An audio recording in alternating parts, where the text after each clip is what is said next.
Thank you for joining us for the November 7, 2022 Village Board meeting of East Aurora. If you could join me in the Pledge of Allegiance, please. I pledge allegiance to the flag of the United States of America and to the republic for which it stands, one nation, under God, indivisible, with liberty and justice for all.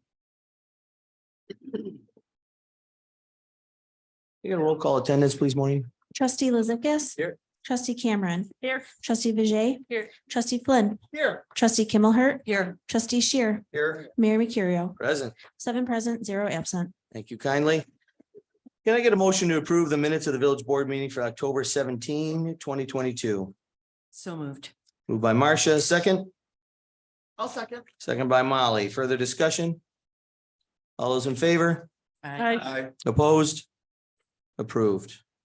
I get a motion to approve the payment of abstracts for 10/17/22 for voucher numbers 62809 to 62884 for a total of $259,476.22. So moved. Moved by Kristen, second by Second. Grace. Further discussion? All those in favor? Aye. Opposed? Excuse me. Approved.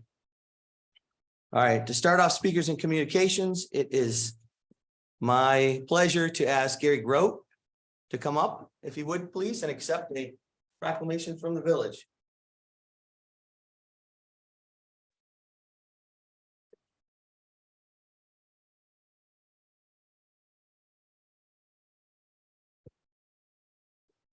"30 years. In our town, right? Yeah. Were you executive director all 30 years? Yeah. It's awesome. Thank you. Congratulations. Gary's retiring after his 30 years. So it's my pleasure to read this from the village. Whereas in 1992, I wasn't even born yet. Gary Grote was hired as executive director for the Greater East Aurora Chamber of Commerce. And in 2022, Gary is concluding his chamber career that has spanned 3 decades. And whereas in his time with the chamber, Gary has tirelessly promoted the East Aurora community as a popular destination for shoppers, diners, and other visitors. And whereas Gary has spearheaded efforts organizing numerous notable annual events and festivals in the village, including the Sidewalk Sale, the Taste of East Aurora, and Carolcade.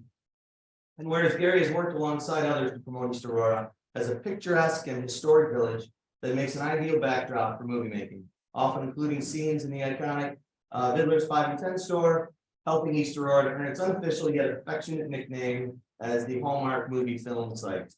Now, therefore, on the occasion of his retirement, having served for 30 years as executive director of the Greater East Aurora Chamber of Commerce, I, Mayor Peter M. Mercurio, on behalf of the village board and all of our citizens and business owners, extend heartfelt congratulations to Gary Grote with sincere appreciation and gratitude for his dedicated service to the community, and wish him a happy, healthy, and long retirement. Thank you very much. Congratulations, everyone.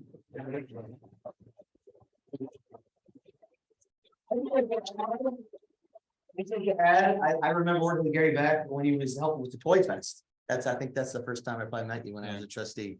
And you've been involved and had your hands in everything since. Gary has really helped shape our successful business district. And he's been an advocate for our East Aurora small businesses. And I think a lot of people really appreciate the effect you've had. Business owners have come up to Clark Crook from Barville told me years ago, he pulled me aside, I said, listen, you wouldn't believe how much Gary really does for the community that no one even knows about or sees. So thank you. When I heard you were retired, I couldn't believe it. I was like, I can't understand where he would go. It would possibly be better than this. And then I went to the Legion to see a band. And Gary's up there in a t-shirt with a guitar singing and jamming away. So the lure of rock and roll stardom has brought me. I just want to say too, Pete, I mean, working with the village board over 30 years, and you keep repeating 30 years quite a lot. But it's gone by real fast. I've really enjoyed what I've done, and I appreciate the partnership that we've had with the village in terms of doing a lot of these things that you mentioned here. So thank you very much. Great. Thank you so much, Gary. Thanks.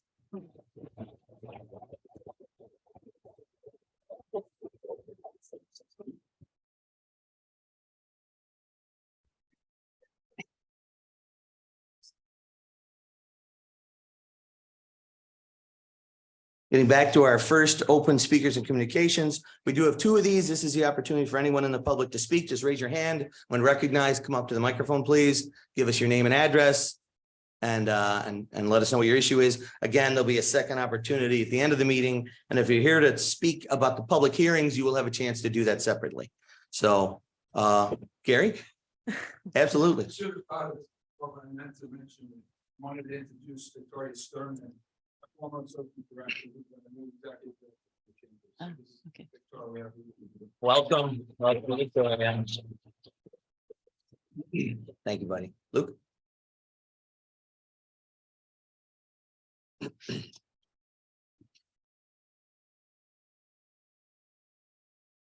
Thank you, Luke Wachensky, 115 South Grove Street.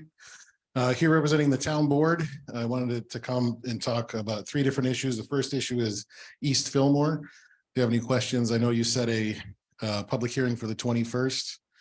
If you want me to explain the town's position, where we are currently, or where we could have that communication.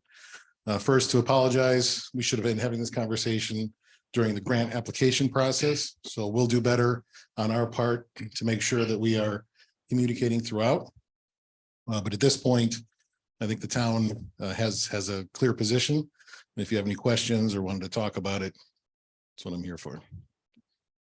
The bridge on East Fillmore. Do you want to get into that now? I know some residents, the last time you guys were here presenting it, had brought up the idea of a 1-lane bridge, keep it a little more charming and quaint. I know the town is responsible for the bridges, but that was something that some residents had asked about, as opposed to having 2 driving lanes and 2 sidewalks and having to do the infrastructure into the right of way of the neighbors' properties, that kind of thing at the end of that little street. Yeah. So people are concerned about that. I think, Kathy, you reached out to the DOT and said there is a path forward to do that with the current grant, right? To explore. Yeah, to explore. Bring in the local DOT guy and Ron Fry, I think his name is. And So then he would talk to the guy in Albany, but just. Yeah, Yeah. it's interesting because that's contradictory to the information we have. No, while there is a path to amend, it was a competitive application bid in order to receive the $900,000 that we have for the bridge. So while there is a path to amend that application, there has not been a situation, this is confirmed by Albany and the regional representatives, where there was a safety issue that was not involved in amending. So it went from being, hey, we're building this bridge, we have an issue that makes it more safe. And so they're permitted to amend it with the cost being picked up by the municipality. In this situation, we would be taking from a 2-lane bridge to a 1-lane bridge, which would be very difficult to explain that it's done for safety reasons, unless you have different information. And so it is very, very highly likely that the request to amend the application would be denied, and it would put us back on our timetable, so we wouldn't be able to actually benefit from the grant application. Because it was a competitive bid, we're actually was told by Ron, Chris Church said, if any of any questions, you can call him, but also confirmed by Albany that the competitive bid, if it was for a 1-lane bridge, would probably not have been successful. Very highly likely that it would not have been successful. So where we are with the town right now is we have the $900,000 we can use for the 2-lane bridge. Or, you know, we could try to go down the 1-lane road with the DOT representatives telling us that it's really not going to happen. And then there's a possibility to pick up the costs by the town, but I don't think we have much desire to do that on the town board. So That's it. I don't think anybody wants to risk losing that grant for the community, right. right? And maybe we need some more clarification from the DOT. Yeah. All right. So we're willing to work with the DOT. If you're having phone calls, we can be on those calls as well, so that there's not this difference of, you know, information that we're hearing. But I personally have made a lot of calls. I've spoken with many of you, and like I said, while there is a path, you know, Governor Hochul could come out and declare the bridge a historical, and maybe it would change something. It is very, very highly unlikely that we would be permitted to make those changes to the grant. So. Do you have anything else about the bridge right now? No. Okay. All right. Your second issue? Second issue is that the town of Aurora has now joined you as a climate smart community, and we have formed a climate smart community task force. So we are working to get our bronze certification in order to receive the funds to allow us to move for the silver certification. And the question to you is, if you would like to unite our forces, we have our task force I understand that you have not made a task force yet, even though you took the pledge maybe 10 years ago.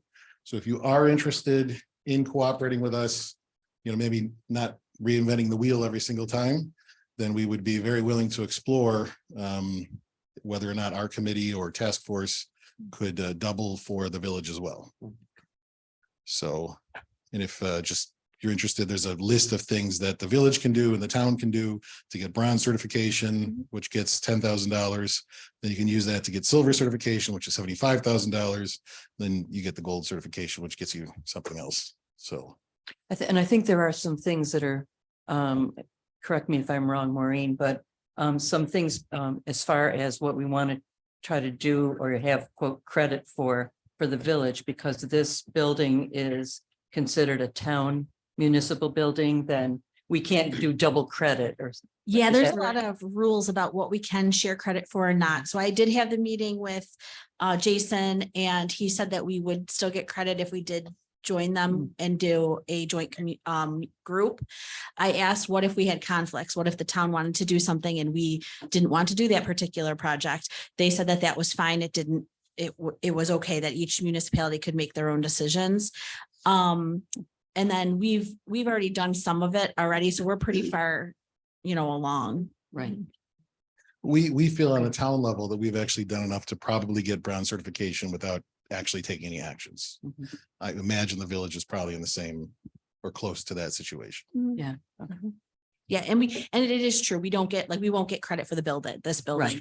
We have to do everything considering down the DPW or the police station. They had to do I got them to agree to give us credit for the code enforcement officers by taking one code enforcement officer and putting it on the town and one code enforcement officer and putting it on the village. So we do have to be creative in how we do things. Which is one more reason why perhaps doing a committee, the task force together might make sense. So then the last issue is Code Red. Thank you for approving that. We will be holding trainings. And so I didn't know if the trustees wanted to have maybe an advance conversation about how you'd like to be using Code Red, that we can set up how we as a community will be using it. I know that we have our separate platforms between the village and the town, but again, there is obviously, if we can agree on how and when we would want to do an emergency situation, for example, the village would send out an emergency notification, but it would probably be applicable to the town as well. So there may be things that we want to discuss to make that flow a little bit better, how we're using the Code Red platform. Of course, the police department is both in the town and the village, and whether or not you want the fire to use it as well. So there are things that we could talk about if you want to, as we go into the sort of starting phase of using that platform. For example, our senior center, we will be using it for our senior center to announce when there's a snow day, and there are village residents as well who are also going to the town senior center. And so you don't have to work with us, but if we do come up with some rules of how to do it, then there could be some benefits to both the town and the village. Sure, I think we Makes definitely want to sense. coordinate that. Yep. Yeah, between the two, avoid Yep. redundancy and make sure it's streamlined for the public. Exactly. So, yeah. Very All good. right. So lots to work on. Good. Anybody have anything else for Luke? All right. All right, thanks, Luke. Thank you.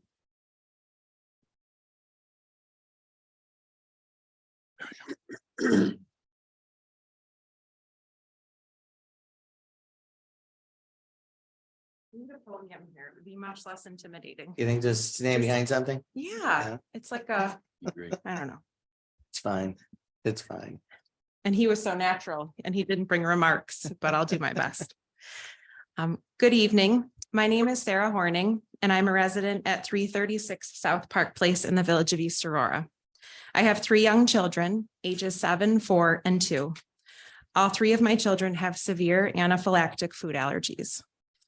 Since purchasing our home in 2014, we've placed 5 911 calls for food allergy related emergencies.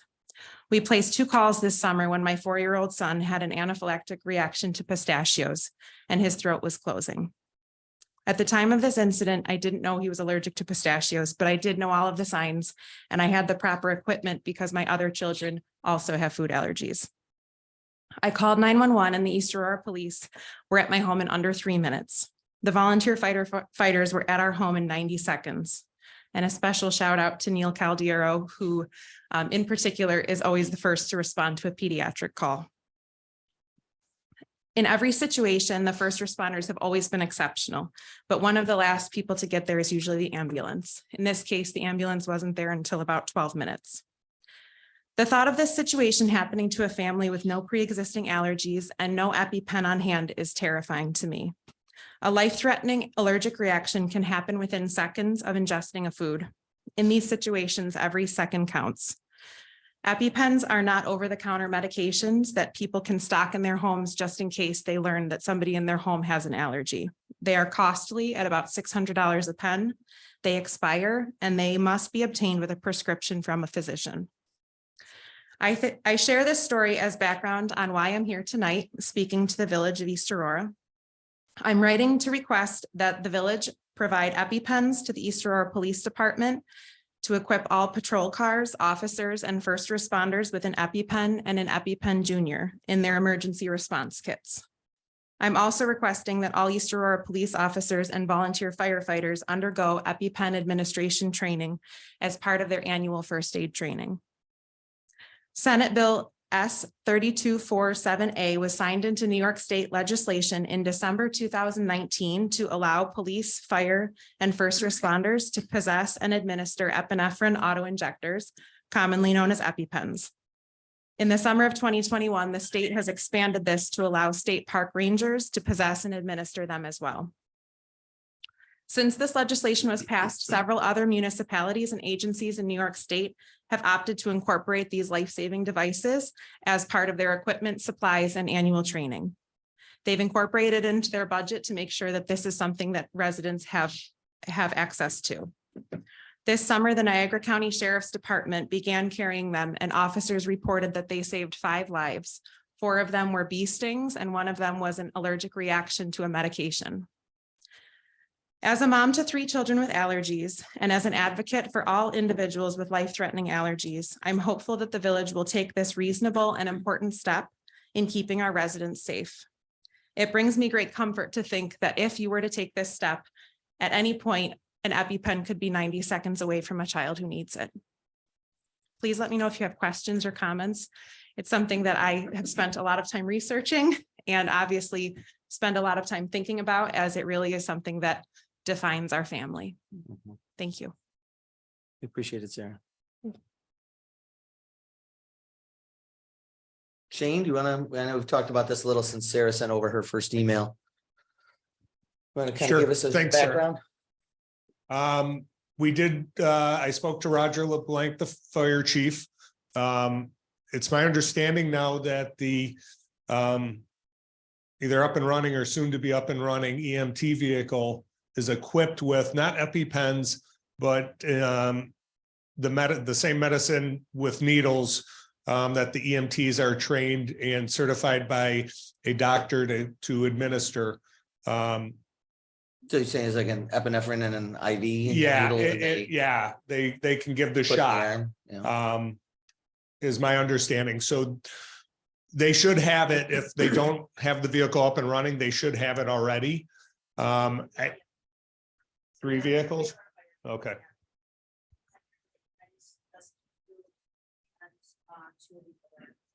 Okay. I think it would probably be a pretty expensive,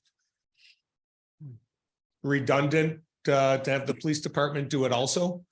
We couldn't get the needles. We would also have to have a doctor oversee our program and do routine training on it. I mean, just you're looking at a minimum of probably $10,000 a year just for the drug or for the EpiPens for the police department to do it also. As Sarah mentioned, the EMTs get there just as quick, if not quicker, than the police department. So I think they would have that covered and have that ability already taken care of. So the fly car, what do they project it'll? Do you want to explain what the fly car is? Yeah, I was just gonna have Shane explain what the fly car. Sure, is. Like how it's- quick they get there and how they're dispatched. They're dispatched at the same time, the police department, matter of fact, the fire department generally is dispatched for EMSs prior to us. Once the dispatch goes out, then the police dispatch goes out after that. So they're already in responding mode when the police officers get that. So but that all depends on call volume for the police side and what, but the fly car is an EMT setup vehicle that the fire department has that can have everything they need if there's a delay in the ambulance. So, other than a paramedic. So it's the first one to leave for a first aid call. And is it a volunteer firefighter waiting at the fire hall? Or has he got to come from his house, go to the fire hall, get in the truck? They could be, but it would be like responding to any call for the fire department. Generally, they want the EMTs now to go get the equipped vehicle and respond to the and they have procedures that they're working out and setting up. So everybody knows who's going to get the EMT vehicle and go to the call to make it the most effective possible.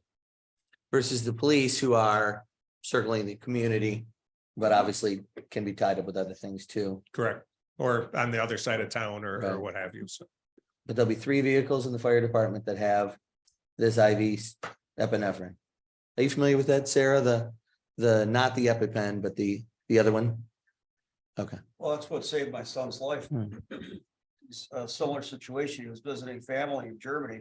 My son Nick has a severe peanut allergy. And forgot his EpiPen. He was at a family get together. Didn't feel good, went laid down in the back hall, and my daughter happened to see him. Eyes were rolled back to his head. One of my cousins, his medical doctor, just happened to have her medical kit in the car with the shot, gave him the shot, saved his life. This is, I mean, it brought back a bad memory for me. It's very scary. I mean, you know, it's terrifying. And at times like that, we realized a 911 call right now would be not fast enough. Yeah, the window's so short. We're just lucky that she was there with her bag to administer the shot. So to know that our first responders have that available to them. And there are people that don't know that they're allergic to something. I get stung by bees all the time. I used to have beehives. I paint houses. I got stung, and all of a sudden one day I suddenly blew up because I had a reaction. I mean, people all of a sudden you can get you don't even know you're allergic. But I think this is a good thing. A good idea, Sarah.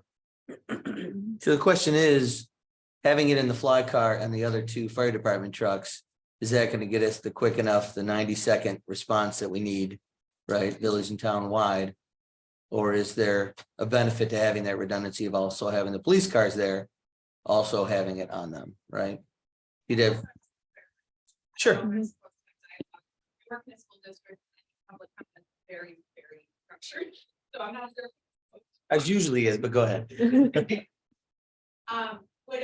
a person call me to identify that they are in need of that? Because that, I think, is one thing that in my thought of having everyone arrive regardless with that on hand is you sometimes don't know what's actually happening.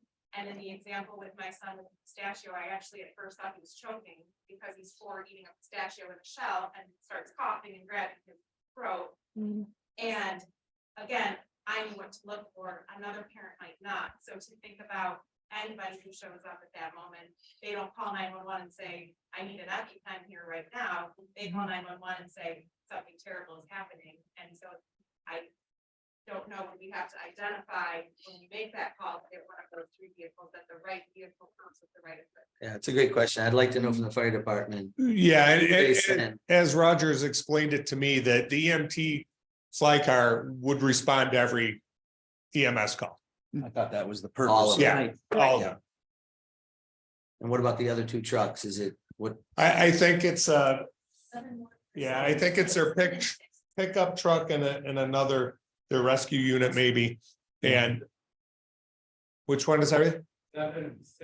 What are they though? The rescue and a pickup? Okay. So if by some chance the EMT vehicle was down being serviced at the garage, they would have everything moved into or have it already in the other vehicles that they use to, will use to respond to the EMS calls. And is there specific training to? There is. To know that someone's having a reaction? There's training for that. There's training on when and how to use the EpiPen. Do you I don't guys know how offer that? entailed it is. Are you talking about the fire department or the police department? Everybody, whoever would carry it needs to be trained. So your guys aren't trained in that? now? Ours are not, the police officers are not. Right, what would be?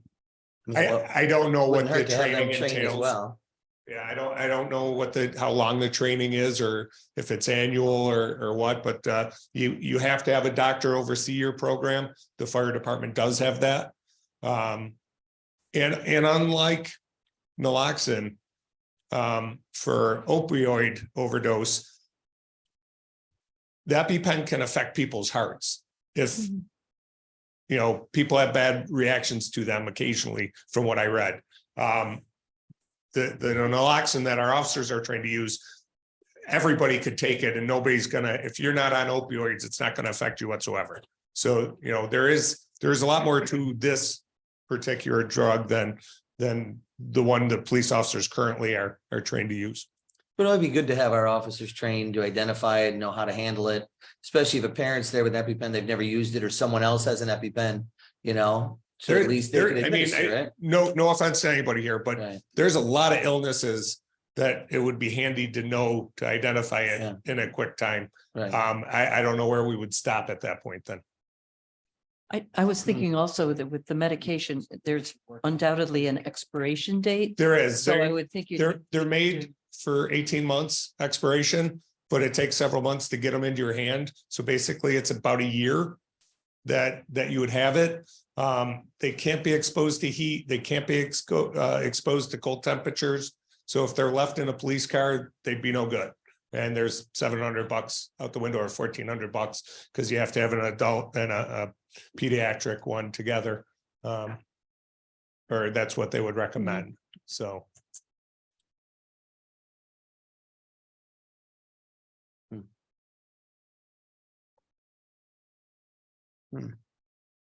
I'd like to know more about the training. Can you find out how they train Sure.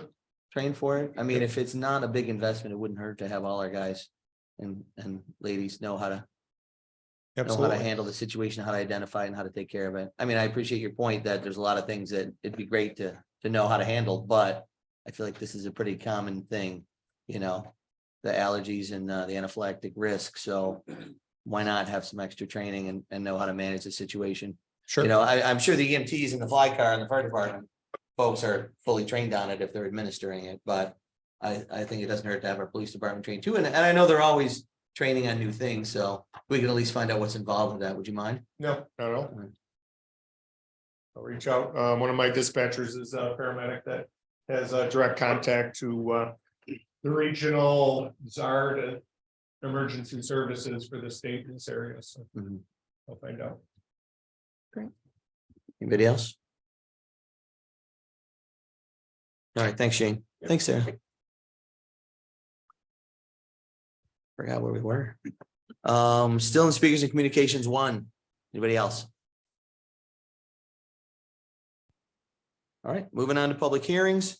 Can I get a motion to open a public hearing at 7:28 PM to consider the special use permit application from William Maruza for 71 Pines /70 Church for the Muse Jar retail business? Moved by Second, Steve, second by Marcia. Further discussion? All those in favor? Opposed? Approved. Public hearing is open. To start out, would the applicant like to shed any light on their project? Good evening. So again, the essence of the project is to restore a historically significant structure in the village, which was previously at one point Fisher Price. And its present use has just been pretty much as an abandoned building that I use for pretty much as storage. And we're going to breathe some life into this building and really beautify what it is. and utilize the existing footprint of the building just as it is and the existing footprint of the parking area just as it is. Make improvements to the outside of both. In the process of doing that, we intend to be very respectful of the neighborhood and the area. There have been some concerns raised in previous meetings about how this would affect traffic patterns or how this would affect like lighting and noise. And I think that the nature of the Muse Jar and Vanessa's business is such that it'll be pretty user friendly in a neighborhood. Her business doesn't lend itself to, lots of in and out type of traffic. A lot of the business that comes is pedestrian walk up or kids riding their bikes to get art classes. And having the sidewalk infrastructure there is going to be a big benefit as well. I know we submitted some renderings of what we envision the building to look like. And it's also, I think that came with a packet that showed the building as it presently is, and you can see it's the same structure. Anything you'd like to add, Vanessa? It was 11 to 6 weekdays, 10 to 4 weekends. Is that what it was? Yes, exactly. Just Wednesday, Thursday, Friday, and then Saturday, Sunday. perfect. Yep, closed Monday, Tuesday. Okay. And then we have our evening classes, which usually don't go later than 8:30. We have figure drawing class once a month that goes till 9. But that's probably the latest Mhm. thing that we have. And the earliest thing that we have is 10 a.m. It's a little kids class. We are not going to bring any of the events over, so the out of business hour kind of things that we do now is not going to happen anymore. So Mhm. yeah. What about lighting in the parking lot for the evening? We were looking to approach that with lighting basically just off the building at this point, and the building is set back from the street. Right. So we could have directed lighting to the entryways and to the parking area without it Projected. projecting into the neighbors on either side or across the street. So no tall poles No. or anything like that. And our lighting in our code, right? There's a lot of stipulations to make sure there's no spillover and that kind of Yeah, thing. and it's very, So- I mean, it's wooded. It's private, it's like a park setting, so it won't, Mhm. there's protection, I would say, from that. How about the vegetation along the street on either side of the entrance? I think we're gonna try and keep as many trees as possible, just clear it away just for visibility for entering and exiting. Mhm. But we want to maintain a lot of the vegetation and just add nice landscaping and just make it look, I want to make it look like a park, Mm. kind of like a little more like a canvas. So that's the goal. Anybody else have questions for the And applicants? the planning commission was in full support. Yeah, they didn't have any Mm. any stipulations, right? They approved it Mm-mm. unanimously. All right. Anybody? All right, Mm. thank you. Thank you. Thanks. Anyone from the public like to speak during the public hearing? Colleen?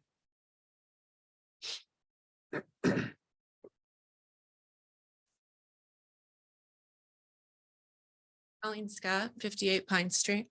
I live directly across from the location of the proposed business. A lot of this has been discussed before. You did bring up the lighting, and I'm just curious if there are, given that this is a business surrounded completely by single-family residential lots, what the restrictions are for lighting. Are there requirements for the exterior? Will there be signage at the street? Will there be a light at the street to light the driveway? I mean, we are at a time now where it gets dark at 5, 6 o'clock. So darkness during business hours is an issue for a good part of the year. I did see the hours listed. I am a little concerned about the exterior. The renderings that I saw did look nice. Doesn't show the mural that's currently there. I do have some concerns about murals and that being inconsistent with the neighborhood, again, being residential houses.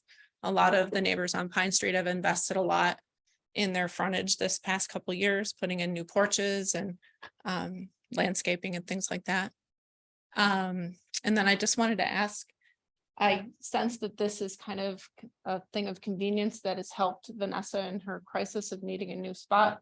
Do you anticipate that you will continue to operate this as a retail location going forward? Should this business choose to relocate or for whatever reason close? I suppose so.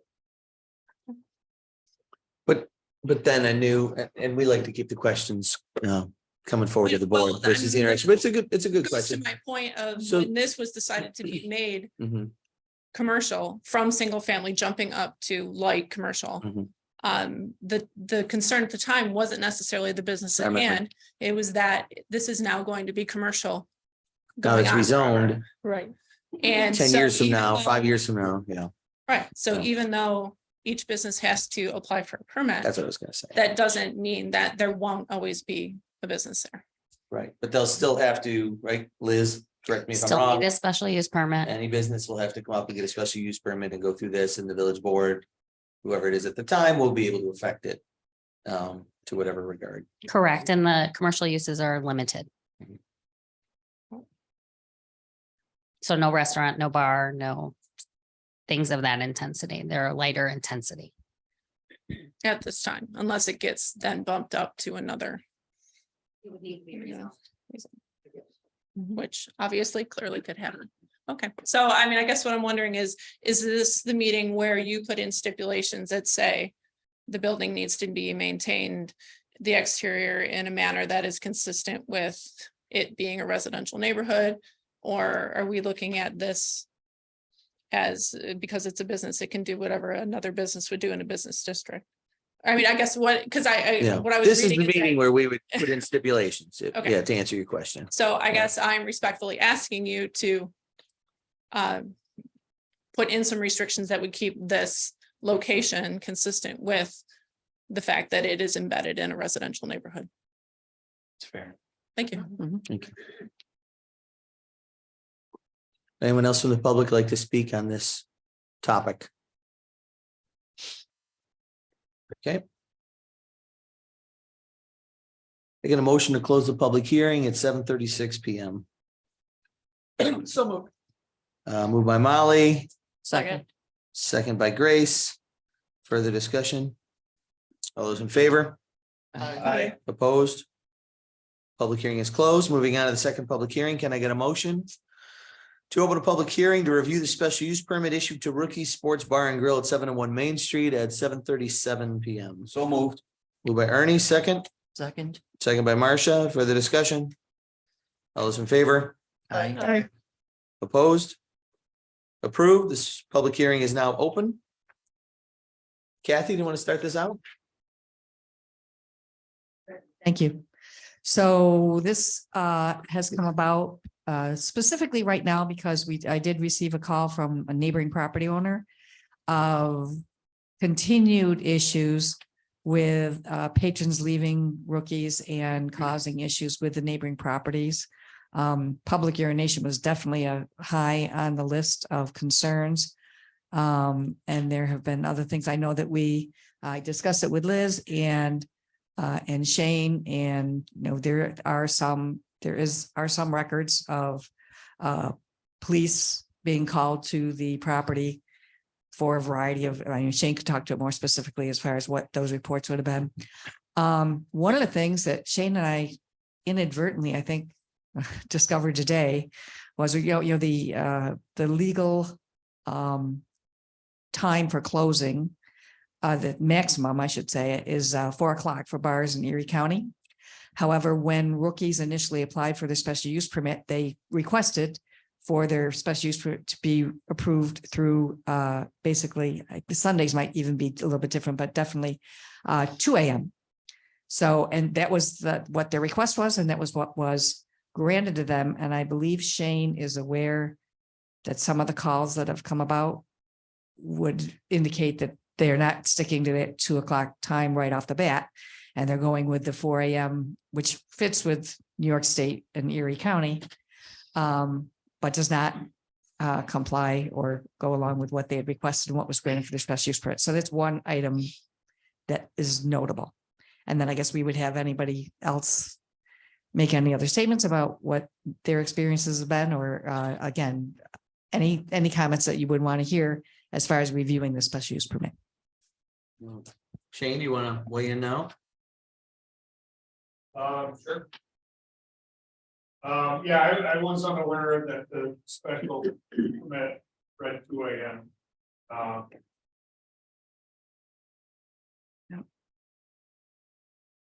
we've had, in the past 5 years, there's been at least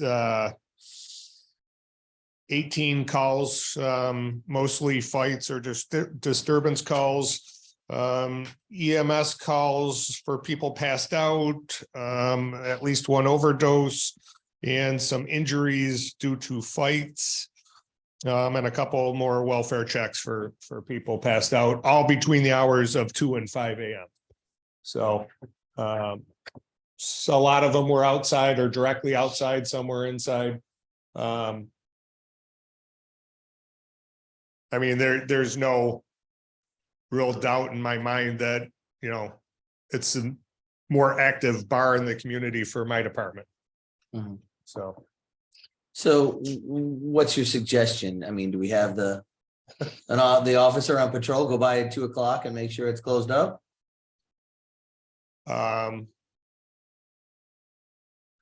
we can start there, sure. Yeah, I mean, recommend that they come back for a special use permit change and go for 4.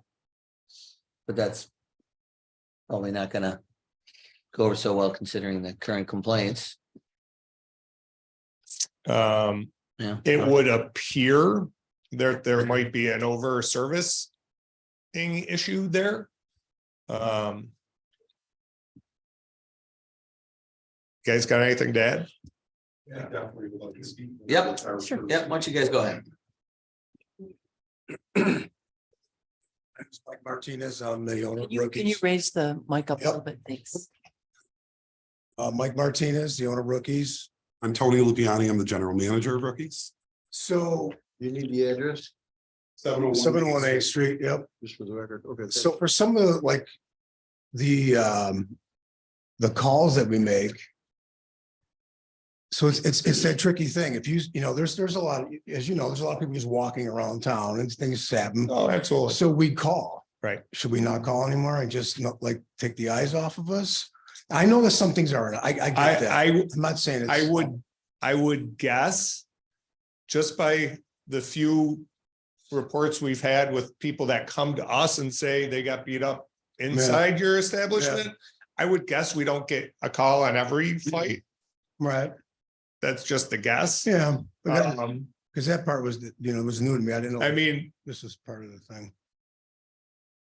We could refer some of this stuff to the SLA, which I think the officers on the night shifts have tried to work with your employees to not have to do that. Right. And for you guys to figure it out. I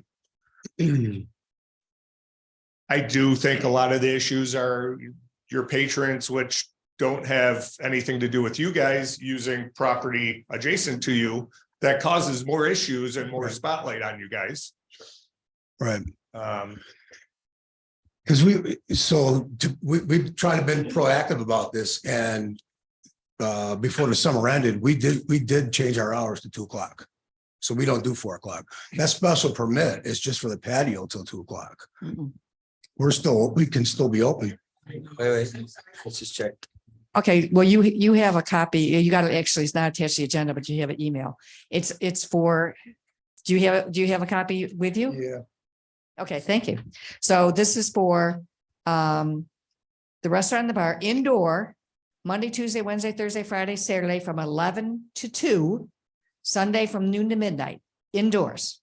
Then outdoors has that actually the patio should close at midnight, except on Sunday it's supposed to close at 10.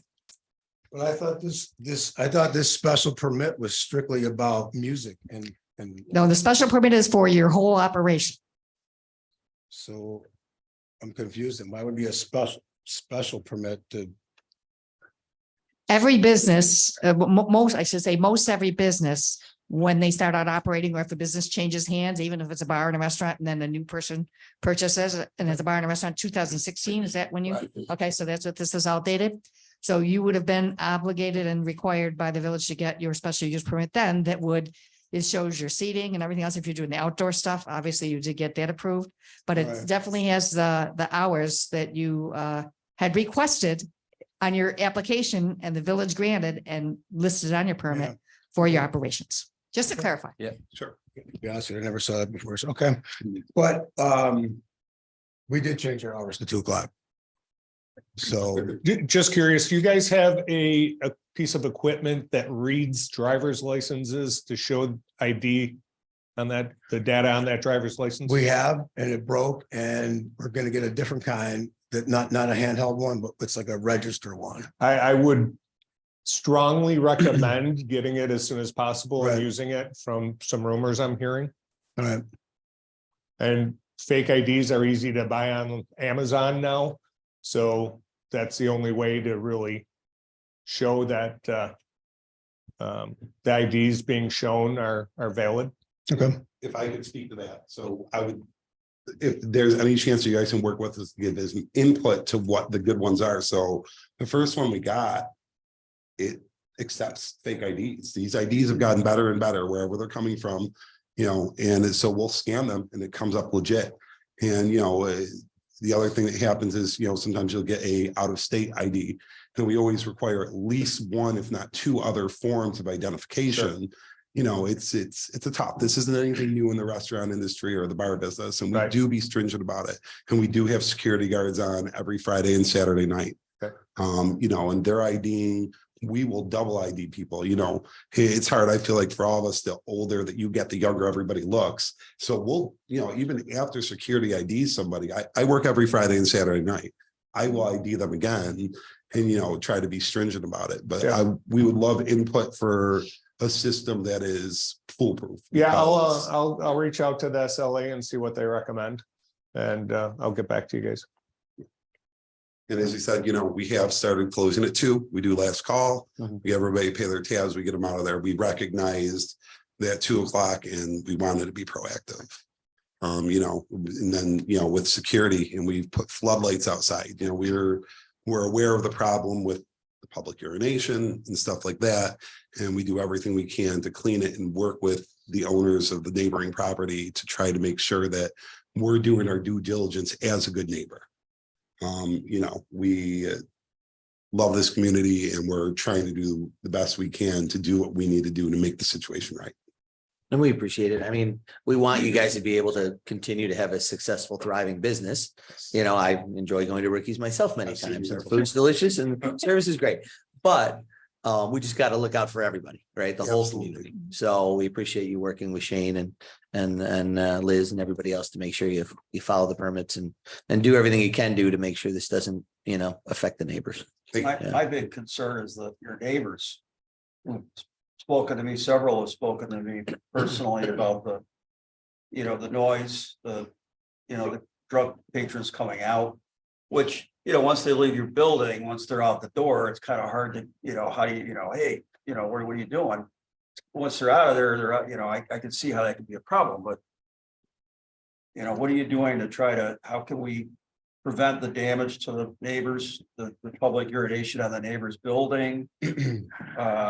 You know, all that sort of thing. Yeah, well, the bartenders, before they leave at night, they're required to go outside and take a swoop around and clean up everything. And there's bottles and garbage that's out there. It doesn't belong to us, but we pick it up anyways and throw it away. We put a big light, couple $1,000 it costs to put a light on the bakery side parking lot, so everything could be exposed out there. And it's super bright. I don't know if you guys drove by it or not, but it's super bright. I recommended to them also to close the parking lot off. If the parking is, people are coming in there and that's an issue where they're dumping stuff, then just close it off, which they did. So it's closed off. There's only 3 spots available. The light is shining. We've got double security on the weekends. My wife and I come in the morning, we hose everything down. You know, so it's not, and there's a couple neighbors on the other side who will speak on our behalf that whenever I've been asked to do anything, I bend over backwards to get it done. And I've done it with the other side as well. And I don't, you know, it just, the one side's not going well, but we have 2 other neighbors that will speak for us that anything they've asked me to do, I've bent over backwards to do, because I do want to be a good neighbor. And I do want to stay in business. Has it gotten better after the 2 a.m. earlier closures? Yeah, absolutely. They're not apt to do this, or they might not know what they're even doing. Yeah, if you had all those things up together, that, you know, the double security, the lights, closing the parking lot off, 2 o'clock in the morning. It's like a church. Yeah. Let's go. You know, the other thing is even when we go over there and clean, because I said every Friday night, Saturday, I'm the one who goes there and cleans. There's a lot of things over there that aren't ours. I mean, like, you know, cans that we don't sell, food from Left Coast Taco. You know, it's a lot, and there's nothing to stop people from just walking through there and discarding things. I have no doubts that stuff comes from us, but you know, it's like. I don't necessarily think they think everything comes from your establishment. I think they think it comes from your patrons. From our patrons. So they're showing up with Left Coast Taco in their car, they eat it in the car, and then they're coming into your place and leaving their garbage on in the side, on the. Which we're being diligent about. So, cleaning. yeah. That's the point, is, you know, I mean, it's. Right. Yeah. So I appreciate everything you guys are trying to do. Yeah. So. Thank you. Think of the camera situation. You got one on the deck itself, right? I'm just like visible cameras, you know, maybe that. We all have That- cameras. Yeah. Side has cameras. She has cameras. We have cameras. They're on there too, right? Yeah. Yeah. You'd think the cameras would discourage people from You would think. public urination and. Or the floodlights. That's the thing, when we installed the floodlights, we really thought that that was gonna, I mean, you know, I mean, I don't know, and we are careful. You're, just to mention about the over serving, you know, I've been bartending for 25 years, and it's something that I take a lot of pride in. And as you said, it's harder nowadays because you never know what people are coming, where they're coming from. But any sign of intoxication, we won't overserve. No, I get that. I get that. But you guys, just by the complaints we get from victims that were involved in fights from your places are higher numbers than everywhere else. So there's something at play there that's creating more fights, whether it's just your clientele, I don't know. Or if it's a combination of that and too much drinking. I don't know, but there's definitely It's also bigger. Friday night fights and stuff going on. Have you seen a decline in the last couple months since we started closing at 2 strictly? Because I know I have not had to call. You know, Oh, absolutely. Yeah, the calls definitely seem to have gone down recently. Yeah. We're good progress. Oh, probably, you know, you would have been the last place to go to Yes. as you crawl down, you know, and they're already half in the bag by the time they get to your place, and then they're drinking till 4. And then there's the beer muscles, or somebody looking somebody the wrong way or says something, and then you've got to fight.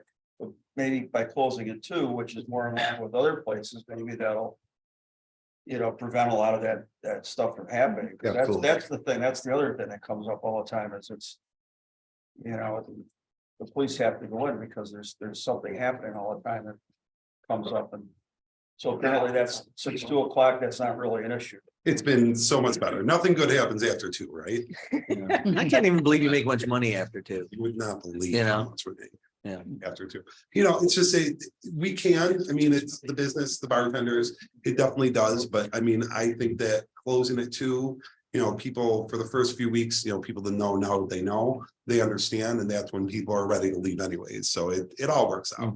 Yeah, well, good. Look, why don't we monitor it and we'll get you the scanning recommendation from the SLA. Yes. And we'll continue to kind of monitor it and see how it goes forward. I guess, do you guys have anything to add, or anybody have any other questions for, it's a public hearing, so we should still see if the public wants to speak. Things have gotten better in terms of numbers, incidents since the 2 a.m. closing. Well, I didn't do a deep dive into, I didn't know that. So, but just what I jotted down this afternoon, it appears that there hasn't been much recently at all going on there that we've been involved with. Good. Hopefully your efforts are working. Well, I love your burgers and I'm worrying about your reputation, so. Is that something we want a good reputation Yeah. with our neighbors and community, and you know, we love being a part of this. Yeah. No, same, that's, yeah, I've had wings there after hockey about 1 billion times. Yeah. Recognize you for sure. Yeah.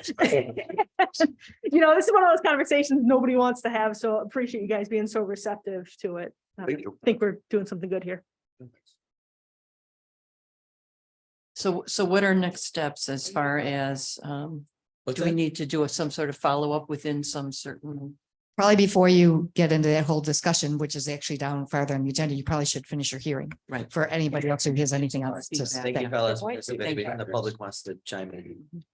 Go.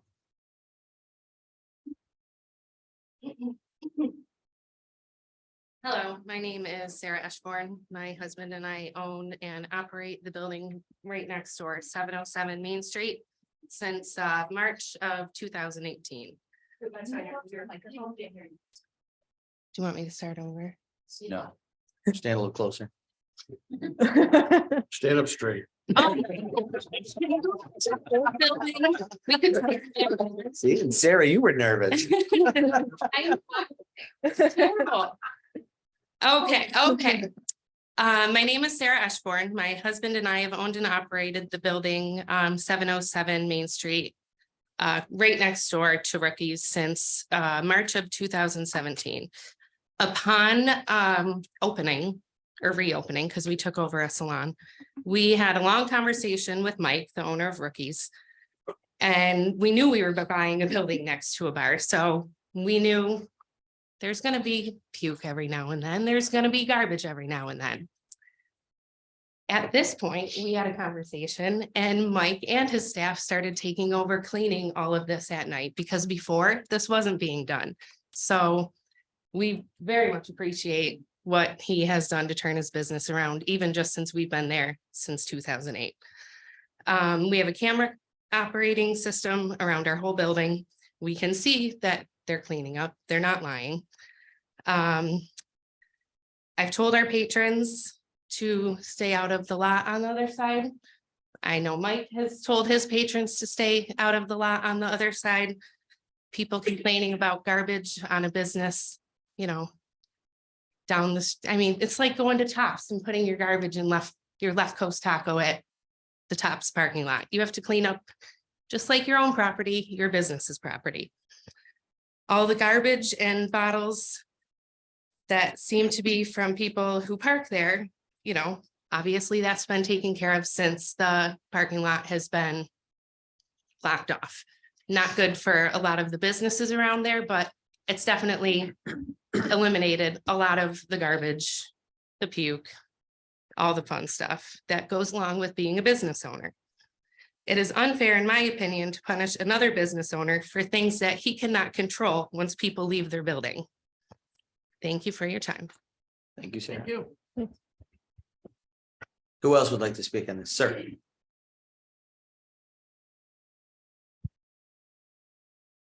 Good evening. I'm Glenn Miller, Robert Miller Construction.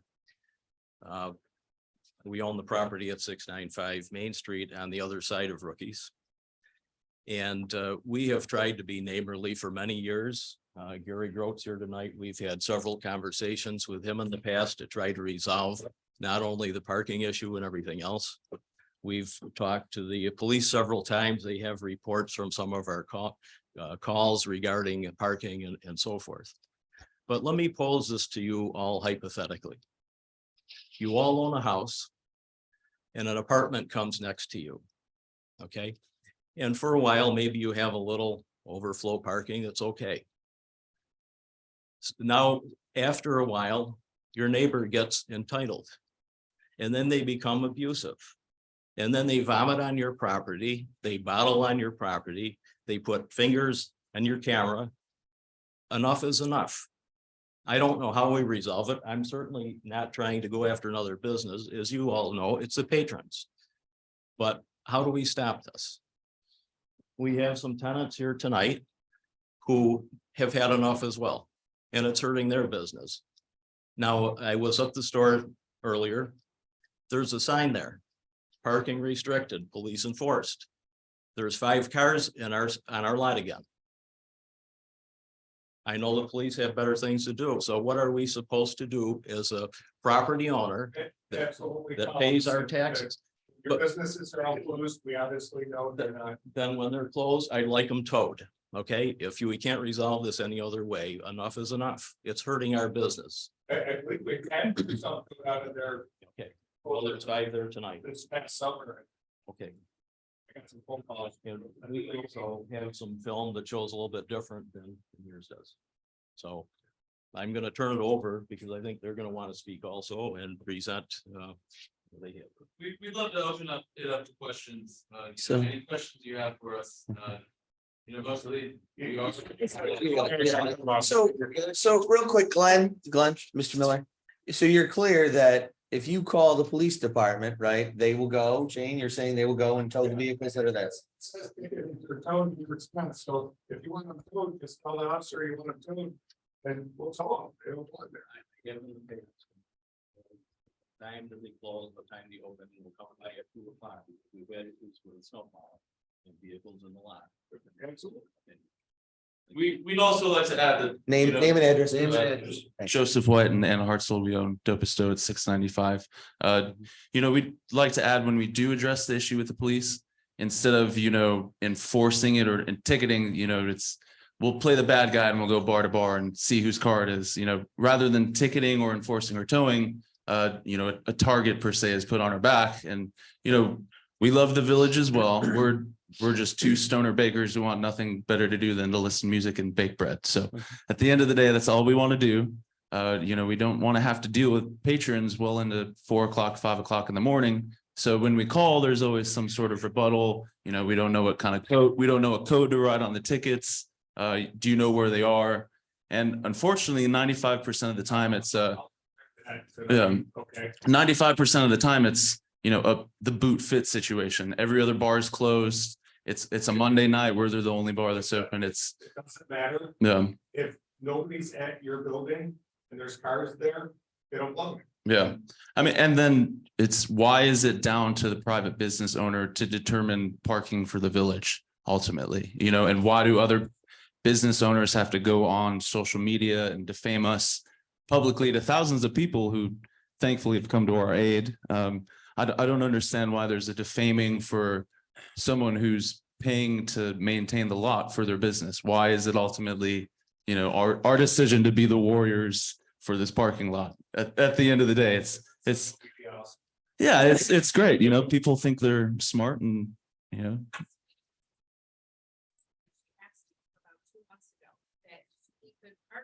That's what it's for. Well, yeah, she was elderly. The woman we requested not to park in your space, man. Hold on 1 second. Here, okay? Okay, so And thank you, but. yeah, that's all right. So when we talk to the board. yeah, so when we'd first moved in, we had some issues. It was Easter morning. We had about 100 orders going out the door. The parking lot was going to be slammed. We had a patron of the salon pull into the lot, and at first I kindly said, "Ma'am, we're going to be busy today. We ask that you don't park here. It is not parking for your business or where you're going." And instantly we copped an attitude, throwing up the hands, storming away. And I just said, "Ma'am, I'm really not trying to be rude. I'm trying to level with you. We're going to have a very stressful morning. We need this lot cleared." Instantly got defensive, started calling me an a-hole, yada, yada, yada. Walks into the salon. Her husband, who wasn't even there, goes and publicly defames us. Don't patronize this business, East Aurora. It's bad, yada, yada, yada. So we go through these problems of dealing with rookies, patrons every night. The night we finally shut down the lot per Mike's request, we had one of their patrons, some 70-year-old woman with her Scotch and Sprite breath, grab me by the back of the neck and call me an a-hole because I'm trying to look after my own, So at the end of every situation, we're getting a target put on our back because we're tired of it. What else are we going to do? And so when I'm coming to work at 2 a.m. or midnight, and I've got underage children giving me grief for me telling them to stop urinating in my parking lot, and they walk back in rookies, what am I going to do? Like, what am I supposed to throw down there? I call you guys, you come, you do your thing. And I would like to add that Rookies has been cleaning up. They've been very, what's the term? They have been working with us. They agreed to put up the light. There've been kind exchanges, but as we're getting later into this, it turns into, why are you always pointing fingers and blaming us? It's unfortunately, if the boot fit situation, it's after midnight when there's nowhere else in town to go. It's on a Monday night when no one else is open. I don't know what else to say. If you have any questions, please, go ahead. But it's just all been coming to a head per se. And it sucks that they say that they've been talking to their employees. I mean, we go to Rookies. We've definitely participated there.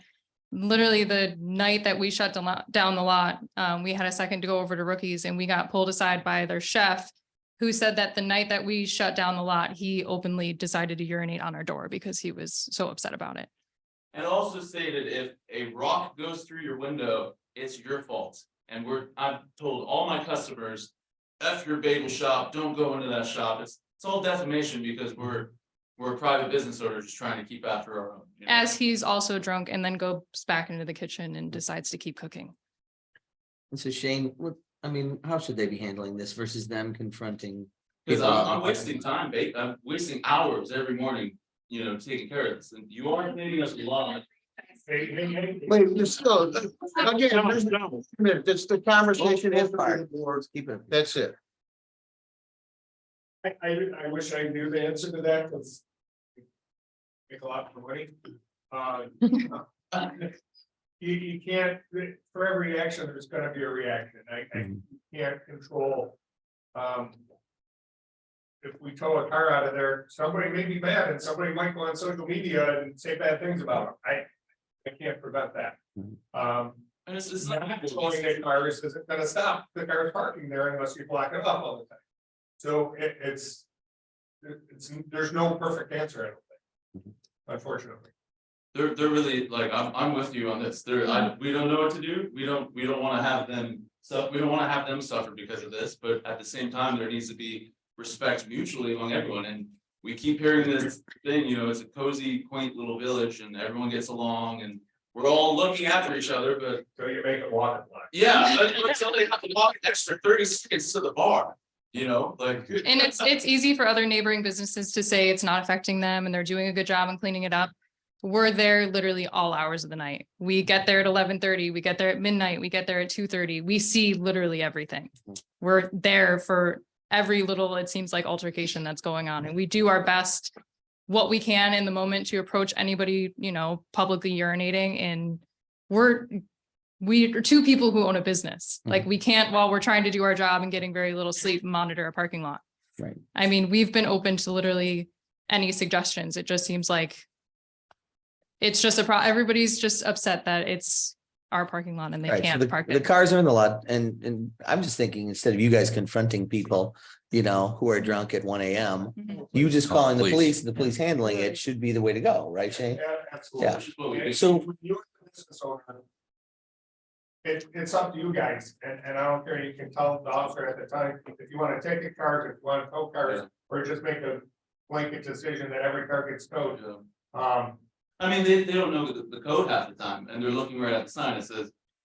Village code 319 dash what have you, you know, but then I have to say, police enforced, it's in the big red letters. Yeah, It's, and do we put up a sign in each and every spot, you know? No, And there's it's properly posted for the village code. It is very posted.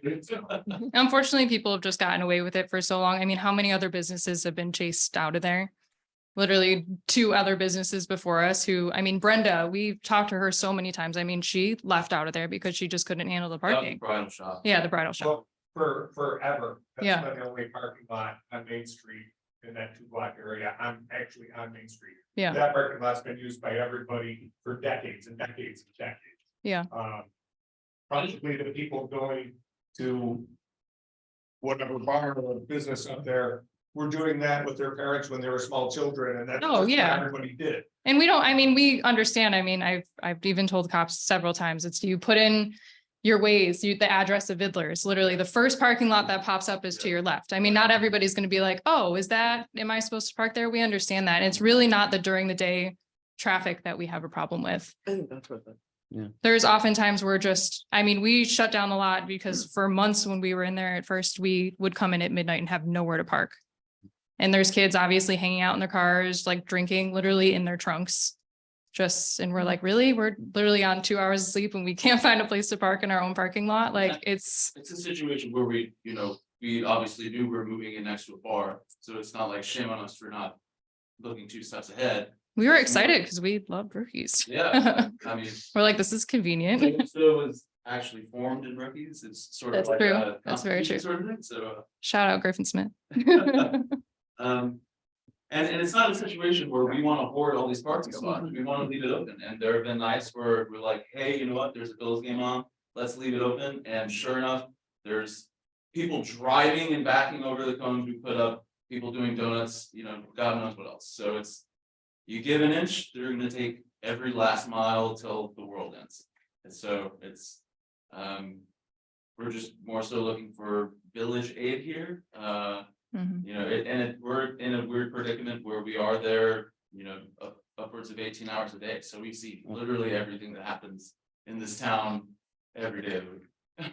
Yeah, we wonder, it's just like, how is nobody talking about this more? And it's literally just everybody's asleep and we're all up, unfortunately. And it's, again, it's the patrons. It's not, you know, it's not the establishment, it's the patrons. How about the public urination, Shane? Like, I mean, they have that on camera. Can you look at the camera and, Faces on camera. because it's over in Yeah, Facebook. 2 minutes. It's not like real. Yeah, we do have quite a highlight reel. Their trash cans. But he said sorry as he's cleaning them up and he like sings a little song. It's great. Yeah. Thank you for the owner. Have you ever looked into a gate system for the back part of the parking lot for the owners and employees? That they would need a key fob to hit a thing and it would come up and they could drive back and forth just to make sure they had parking spots and the employees had parking spots. Okay. Oh, I absolutely, I get it. We've discussed, you know, paid gated parking, you know, with the amount of business, or even, you know, Gary has come to Glenn and asked us, you know, to open the lot, you know, for the kids during Christmas, you know, why is it ultimately the private business owner's lot to handle a parking overflow issue? And noting even to do the gate on the back part of the lot, that's just for us. So we have parking. What happens when we're takeout only right now? And Sundays and Saturdays, we get slammed just with our takeout traffic. So yeah, that solves our problem. But what about everybody we want to be able to enter in our parking lot and actually enjoy food inside? So what happens when we're actually open? Yeah, on a Wednesday, you know, through Sunday, you know, starting as early as 7 a.m. People have parked there for years. So say we open up the front part, so we have back parking, everybody who parks there to go to Vidler's, parks there to go to Sarah's, it's all going to start again. It's just the same cycle that it's been for years. Charge for parking and validate if they come to your business. Well, Yeah, exactly. It's a revenue stream for you there. It makes me long for the days before Gary Grove took over the chamber and became a very successful business community, you know, when there was just two places you could get a drink at that end of town was the Globe Hotel and Don Spaghetti House, and the place was dead, rolled the carpets, there's nothing to do. You know, there's plenty of parking, but I almost wish you had those days back again, but now things are so successful with the brewery and people want to come here. It's a destination. People get rooms at the Hampton and spend a night. And now we have these issues and people just behaving badly. You know, that's the thing. You're like, why are people behaving so badly? And they're not necessarily from each store either. I just don't get it, that people would be so disrespectful of property owners, of business owners. You know, that they would act this way in our town. It's very upsetting to me to think that you, as a very hardworking business person and young couple trying to make it, would be so disrespected on social media just because you're trying to maintain your business and do your job. You know, that other businesses are, you know, having people urinating on their property and doing other things and threatening, and, you know, people just got to knock it off. People need to respect each other and treat each other with kindness. And maybe that's too much to ask today, but it's a different East Aurora back when I was a kid, when, you know, and I guess it's a lot of ways more fun now, obviously, but when I was a kid, things kind of were slow and you didn't have these issues, and people were, I think, a bit more respectful. And that's a balance we're constantly going to have to try and strike, is between our own success and the problems that come with it. Yeah, we've just become very successful. There's just so much packed in the west end of town and the east end of town where you are. So many things happening, so much buzz and so many people, and you see it, and that's good. But then you've got the flip side where you've got, you know, the alcohol, people misbehaving because of that, being disrespectful and making it hard on business people and property owners. And, you know, just, you know, it's really troubling, you know. And honestly, like when we call the cops and everything and they show up, like after, like we're on literally hour 18 of our day, and we can't get out of the parking lot because there's somebody parked along our no parking, which isn't even a parking spot. It's just the side of our building.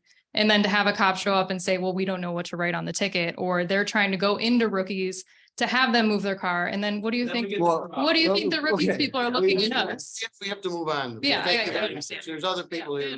Yeah. Thank you. Yeah. Shane will visit Yeah. that with his Which I officers. appreciate. And our advice, just one sec, please. Our advice is that you call the East Aurora Police and report Okay. everything you need to. Yeah. All right. Thank you very much. Just, you want one more thing, but we really do have to move on. I would like to add that the 2 a.m. closing is about the time we shut down the lot.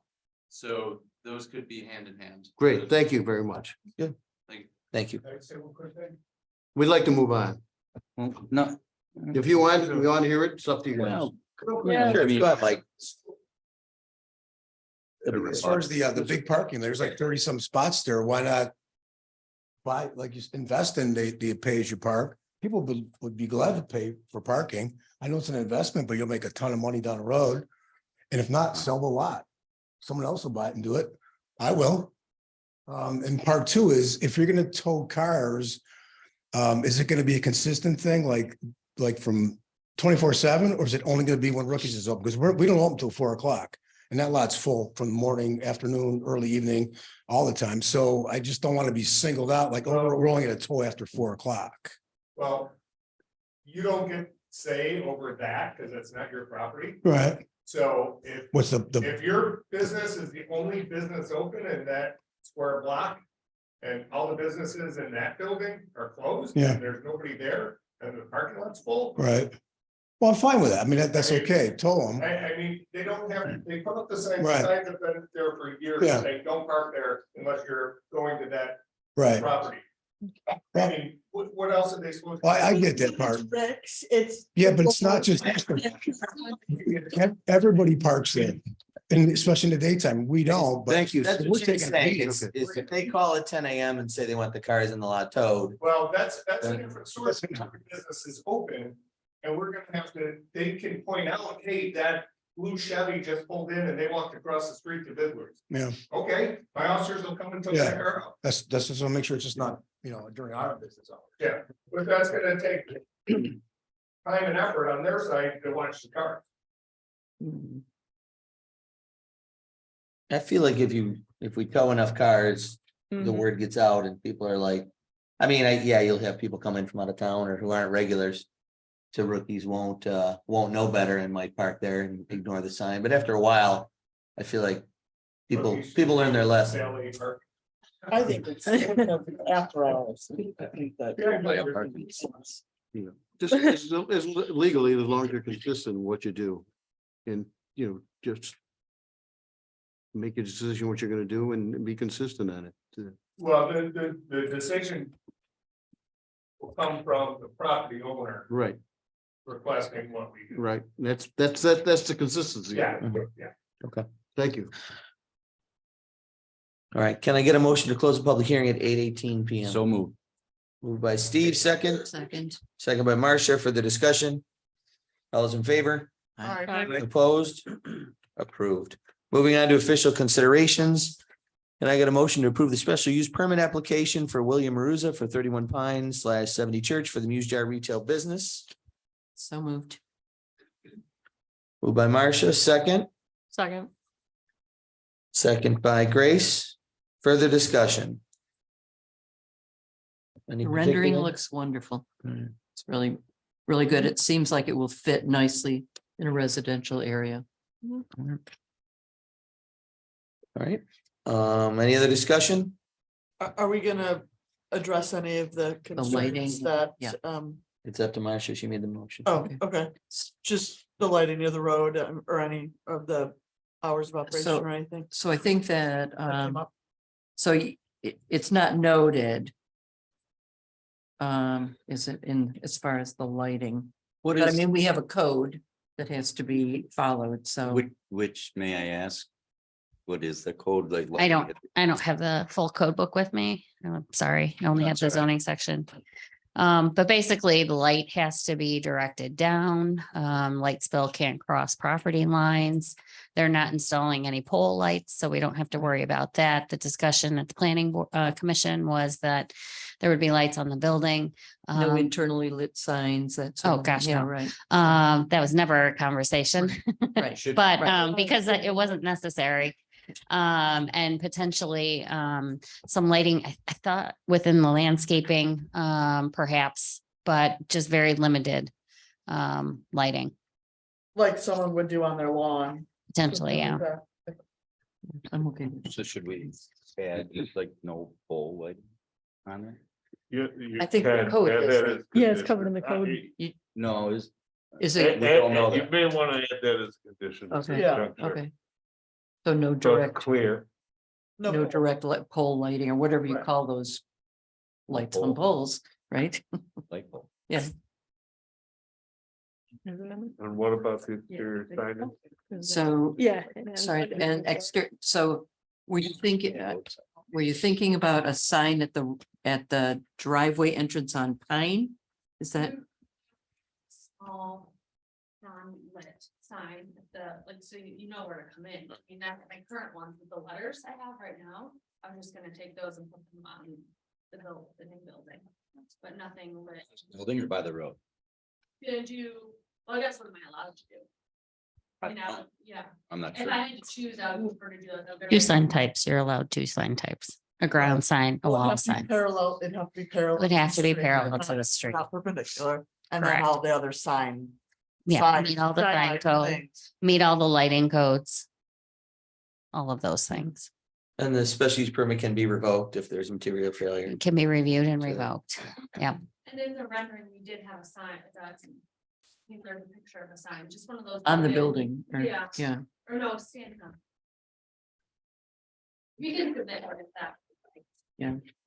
I don't know. I mean, personally, I feel like we've got the code that addresses everything, but if the rest of the board feels that there should be something specific about pole lighting, then I will amend my, Well, I don't think pole lighting is addressed in the. It's not a given. The lighting In code the is just the code. lumens and the. Well, Still there are certain provisions in the code for lights on poles, you know, for parking lots, specific heights and light spill and thing like that. But that was not ever part of the discussion of their existing parking lot, adding any sort of lighting to that extent. So if they Well, then it wanted doesn't to hurt put us one to in, say. could they just put one in without? As long as it meets the code, unless you restrict So I your, think we should say that they can't have one. That's where I would, okay, that's where I would land on that. No so exterior light pole. shall I make an amendment then to my motion that the Just add that special, condition, yeah. the condition would be the special use permit as shown in the application with an additional condition of no pole lighting? Does that meet everybody's need? Okay. That's my motion. My Grace, corrected are motion. you seconding her amendment? I'll second. Anything else?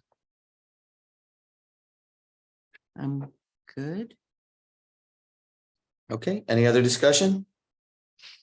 All those in favor? Aye. Not right now. Kelly. All those in favor? Aye. Aye. Opposed? Approved. I get a motion, determining, regarding the determination concerning the special use permit issued to Ricky's Sports Bar and Grill, 701 Main Street. Does anybody feel like they need to make a motion about anything with that right now? You don't really need a motion or resolution, but you should be clear on what you want the result to be going forward with what has transpired. Right, for our discussion, they're gonna self-enforce their 2 AM closing time. The police department's gonna get them the recommendations from the SLA on tools for identifying people of age. And they're gonna continue with the lighting and the policing of their site, cleaning of the site at the end of the shift. What else? And I would say that both business owner and additional property owners in the area bring their complaints directly to the East Aurora Police, Right. to let them enforce whatever next steps have to happen. Very good. And if I may, obviously, all of the things that you've mentioned and that have been discussed are aimed at improving the situation. And I think, that, obviously it can be monitored and maybe, have some kind of a periodic report back to the board on how it's going. And if it's going well, obviously that's the goal. If it's the same or deteriorating, then I think you would potentially do an additional review similar to what you've done tonight, just would seem to make sense. Right. Same with any special use permit, we Right. can revoke them. Revoke or do modifications. Or modify moving in the right direction. You know, Mhm. they're doing all the right things and trying to improve the situation. But I think it's again, the bigger problem is the parking issue, not just people, rookies parking there, but people parking there to go to other businesses in the surrounding area. And that's whole other issue about, private parking there and what to do about people who, park there when they shouldn't be. Mhm.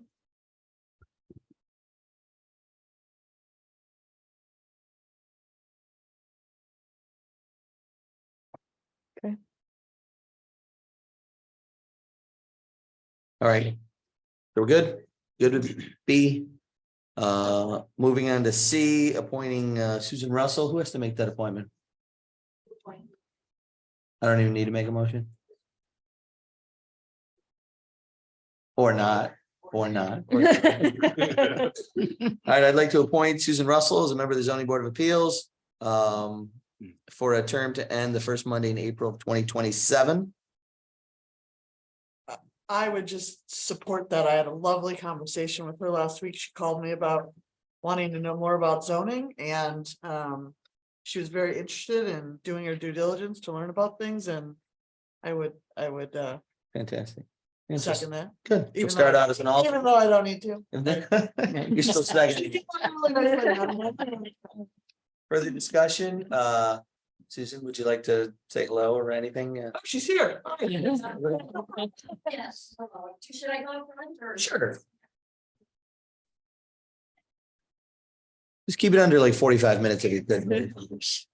Darn it, I had an hour rehearsed. No, no, yes, Susan Russell, and thank you. I appreciate it very much. I am actually really interested in this. And I did have an opportunity to speak with most of the current zoning board members, had great conversations with everybody, Molly, and also with Jessica.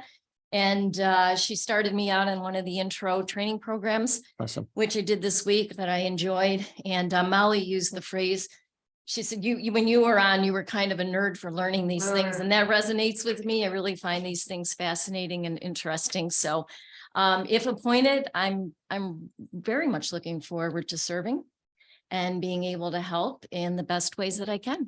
So thank you for your consideration. To thank us. We really appreciate you stepping forward and volunteering your time to do something important like this. I mean, the ZBA, has a lot of power, if you will.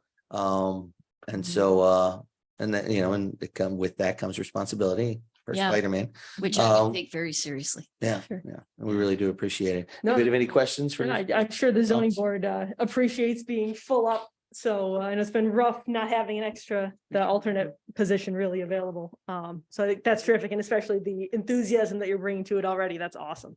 Great. Thank you, Kristen. Appreciate that. I do feel very enthused. So. Thank you so Great. much. Good evening.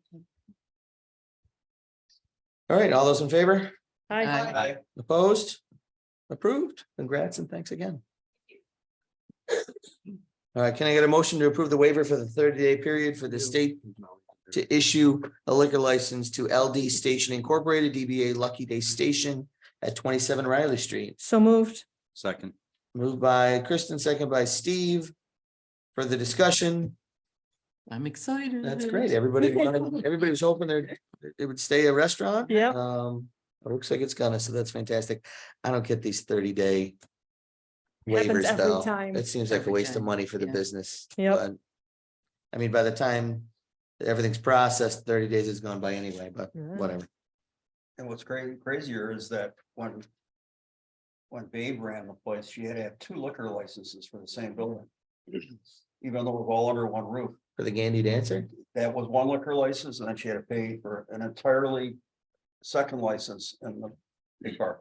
It has its own Get out. separate room. I have no idea, but. Doesn't have its own bathroom. And she, kitchen that's or what she anything. told me. Separate, she had a liquor license for the one bar way out in the side room. Separate room, and that's- Okay. All right, so any other discussion on the 30-day waiver? All those in favor? Aye. Opposed? Approved. I get a motion to schedule a public hearing on December 5th to consider the site plan application for Jonathan Beerle of Custom Builders of Western New York, agent for Andrea and Greg Perry to construct a single-family residence at 210 King Street. So moved. Moved by Steve, second. Second by Marcia. For the discussion. All those in favor? Aye. Opposed? Approved. It's scheduled. F, can I get a motion to schedule a public hearing on December 19th to review the special use permit issued to the Aurora Cider House at 198 Main Street? So moved. Moved by Steve, second. Second by Kristen. For the discussion. All those in favor? Wait, Do you want can I any ask what that's background? about? Yeah, I'm interested. So, so their special use permit is for only interior use. And it has been expanding particularly over the past year. They've had events out there. They've had live music both in the front of the building and in the back. Repeated requests for him to submit a revision to a special use permit have gone unanswered. And my last communication with them was on October 29th, where they received a certified letter at their house, telling them that they needed to revise their special use permit for the outdoor activities as soon as possible, and we still haven't heard. So this is the next step to have this same conversation with Bring them in. difficulties that we've had with that property on a different level. So that's it. Thank you. All right. All right, all those in favor of scheduling that public hearing? Aye. Opposed? Approved. It's scheduled for December 19th. I get a motion to approve a temporary use permit for the Caroler 5K. Applicants Dan and Ann Haran, December 10, 2022 at 10 a.m. So moved. Moved by Molly, Second. second by Marcia. Further discussion. Is there somebody here to Sure. speak about it? Want to come up, Dan? Gotta have come up.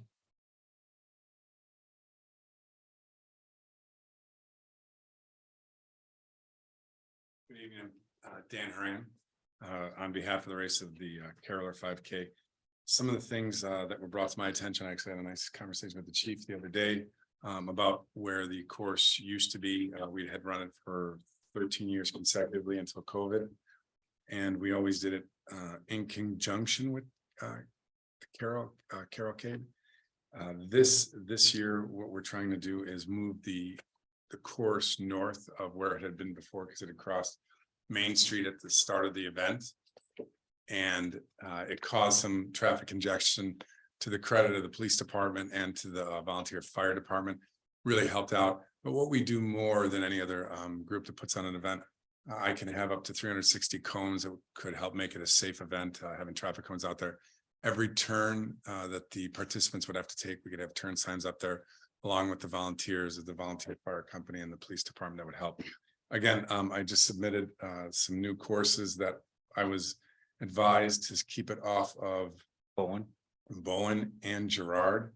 One of the courses does have a taking a right on to Bowen after the first third of a mile, which would go from Main Street to Route 78. That third of a mile would be probably for the lead people about 2 minutes, for the slower people about 3 minutes and 30 seconds. That it would be on Main Street and on Route 78, which again I could cone off and make that safe. The second map that I did submit has it nowhere near Maple or Bowen at all. It does go through some of the streets. I can say that really quickly if anyone would like to hear it. There was turn by turns, they call it. It's called. That'd be great. So Main Street to which would be the roundabout, obviously to Route 78, taking it right onto Girard, a left onto Hamlin. Hamlin would go into Hillcrest, then to Canterbury Lane. Then the event would take a right on Kandahar Drive, if I'm correct, Kandahar Yep. Drive. Then it would go right onto Windsor Lane, around that roundabout, or excuse me, that cul-de-sac, right onto Greenwood Court, and then coming back, it would stay straight on Hamlin to the finish, which where the sponsor is Mister's Bowling Alley, so it would never impede Main Street at all. We would have a finish line chute, which we have fencing for that, and a finish line, obviously, and then everyone would be cordoned off into Mister's Bowling Alley and Pizza. Just Dan, real quick. So it would start at Mister's Correct. and go down Main to the circle? That was the one course. Yeah, that's the first And course. then I take a saw. right on Seneca and a right on Girard? Is that the one you just described? No, 78, which would be, is 78 transit? No, it's not. yeah. 78 is not even around here, is it? Yeah. Yeah, it's also 16. 16 and 78. I should have just said Seneca, but it's titled number Route 78. 16, 17. All right, So Main Street, Correct. so Main Street to the circle, correct, and that's about a quarter turn around the circle, and then up Buffalo Road / Seneca Street / 16, whatever, yes, to Girard, yes, and then a right on Girard, and then you're into the neighborhoods. That's correct. that's the busiest part of town, the circle. I mean, to shut that down, circle.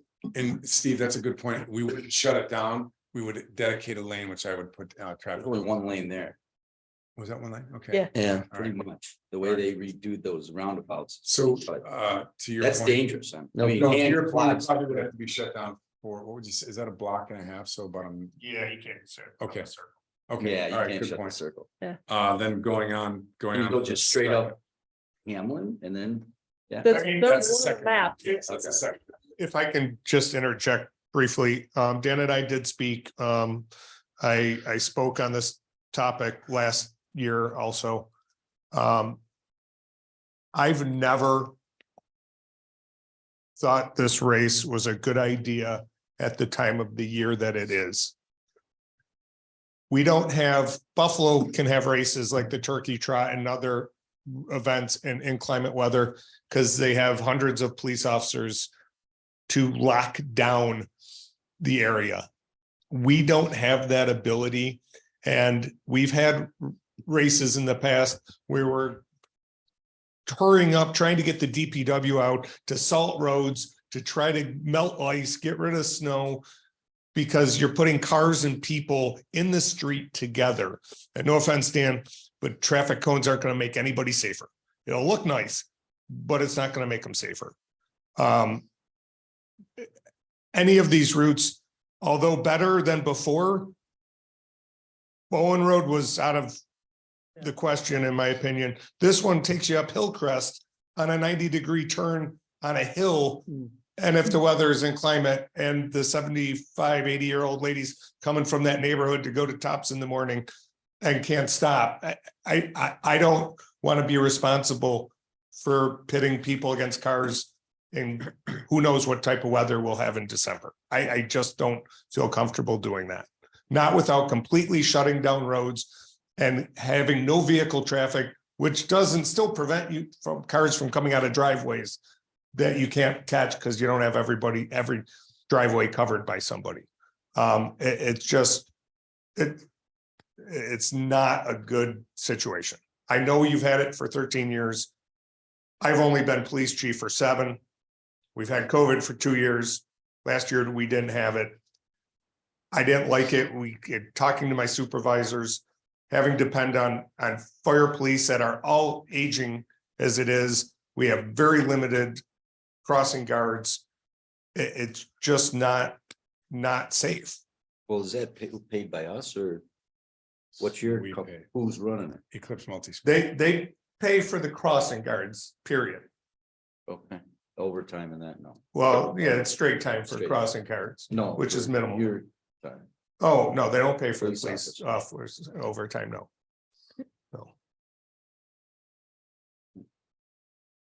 And And on top of that, the village, there is no quiet Saturday in the village anymore. There isn't. Saturday mornings are nonstop traffic everywhere in the village. And then you throw in inclement weather and we have enough issues dealing with traffic accidents without a couple hundred people running around in the road. That's my feeling on it. You guys are obviously, you know. All right, to Chief's point, if I, so we were approached by Carol Cade 15 years ago. I didn't come looking for, I mean, I love this town, I always came to dinner. We were approached by the group to say, what could be done to help with Carol Cade? Originally, this race used to be. So it's Gary's fault. So,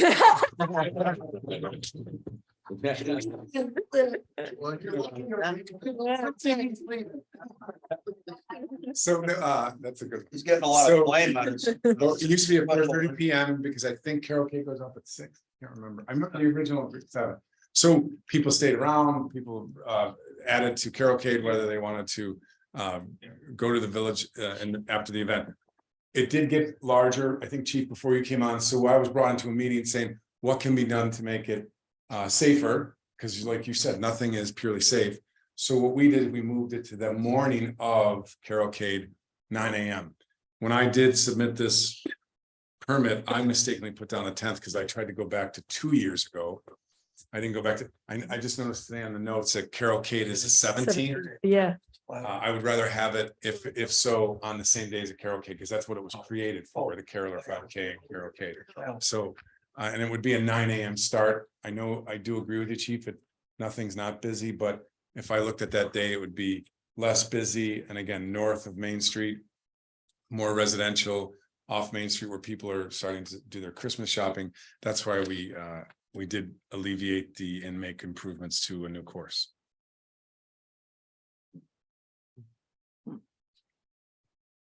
Just to add a bit of information, even if you guys give them a permit, they'll still need a permit from the town. Yes, thank you for saying that, because that was what we have to do next. Because it goes through both. Yeah, most of it's actually in the town, yeah. Right. Yes. It doesn't seem like a real safe route because, you know, I drive through there often and I know that 90-degree angle. And, you know, people flying around there. I almost had an accident last summer when coming around. It's. The Hillcrest doesn't bother me as much as Bowen Road. And well, the Bowen Road as well. Bowen Road is Well, the Bowen Road, but then you get up there, you just have. There's tight. You got that 90-degree and then you're, you know, coming down but the Hillcrest would be sectioned off at the. it's a 90-degree angle. Yeah, the team Canterbury there. Can't see.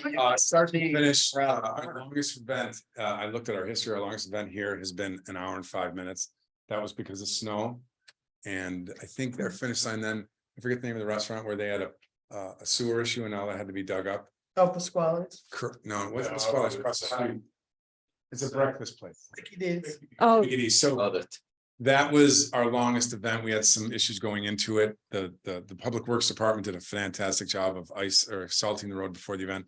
So we started about 2 minutes too late. That event was 1 hour and 5 or 6 minutes. Usually it's about 1 hour or less for a 5K. And that's between runners and walkers.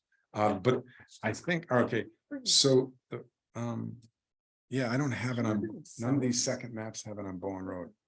Or maybe, okay, I kept hearing Bowen, so I wanted to correct that. So you're now looking not December 10th, but the 17th. And then you said 9 AM, but I think this says 10 AM. So just. Well, I mistakenly put in the clear. 10th. I mistakenly put in the 10th because I went back to 2000 and. So it's the 17th at 9. This, if we could do it this, yeah, because I just noticed here on the minutes that Carol Cade was on the 17th at 6:30. And this is it says something about nonprofit, you're giving some money to fish. Well, no, we changed our permit Right. process where charities have to tell us what charity they're donating to and what percentage. Well, of their profits. I didn't ask that yet. I didn't ask any question yet. You said Eclipse, here it says I raise timing, and is it a private? It's private. For-profit organization that happens to be giving some of it back to fish. Correct. That's what I was at. Correct. We donate to fish, and then I actually reached out to the East Aurora boys volleyball team. I got correspondence with their coach. They're going to have a volunteer group that wants to work, and we're going to donate to the East Aurora boys volleyball team. What percentages? That's what we require in our permit. Well, percentages usually are between 8% and 12%, but that depends on how many people show up. If 50 people showed up, we'd be in the hole and we couldn't donate or pay ourselves or anything. So there's a cutoff usually with there's an algorithm that we work with that after apparel, metal, shirts are paid for, food's paid for, then whatever's left over for the donation. But again, there's an algorithm we usually use. I'd have to ask my wife what that algorithm is. I don't Oh, know. we need that for the permit. Right. Right, 8 to so. 12. Yeah, we might have to 12%, but that's after. we might have to revisit, because He doesn't get my the money point before. to asking you, who's paying for the guards and your time and the salt and that for, I mean, Private corporation. I'm gonna start a business and I want you guys to do this, all this the less work. for me. Right. So that's, no offense, that's kind of my concern when I read this earlier. Well, I still remember the time that they crossed Main Street. We had a huge traffic jam and I got stuck and we had to go. So my wife and I had to get somewhere. We were stuck. She was steaming because we got, we couldn't get it. It was all, I'm worried about the circle. You're running around the circle. You don't. The race never went around the circle. Never. No, not around. I mean, alongside it though. You're going past the circle. to No, go not, out. no, that's new route. Then. New route. Okay. Oh, I'm sorry. I thought you said then, because at no point did we ever go around the circle. No, not around, but you're going out Seneca Street. That's one.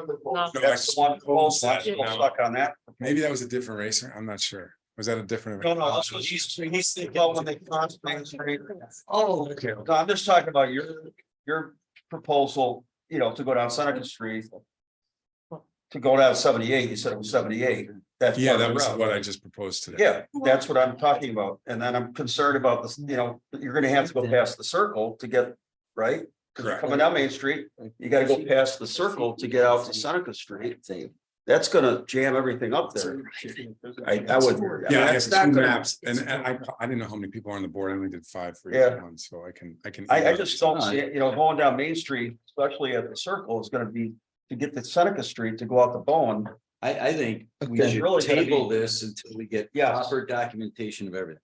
Yeah, because Because we need can a route discuss that- this for another hour and we're not gonna make a If we decision don't know the because man. the application isn't even correct. And we didn't even, we've applied for insurance, but until we get approval, the insurance and the core certification is gonna cost us $350. So we already have it in, but that's pending until we get approval here and then they USA Track and Field us, they will email it the day we get. So, yeah, you're absolutely. Dan, I think you should probably sit down with the police chief, like come up with a course that doesn't go down Main Street, past the I circle. recommended Knox Park. That would be good. Yeah, I had that thought That's too. a great idea. I can't. Knox Park. So we looked into Knox Park and what you had said to me, they don't plow, those are not public roads. Town highway might plow for you. It'd make it more interesting. In the park.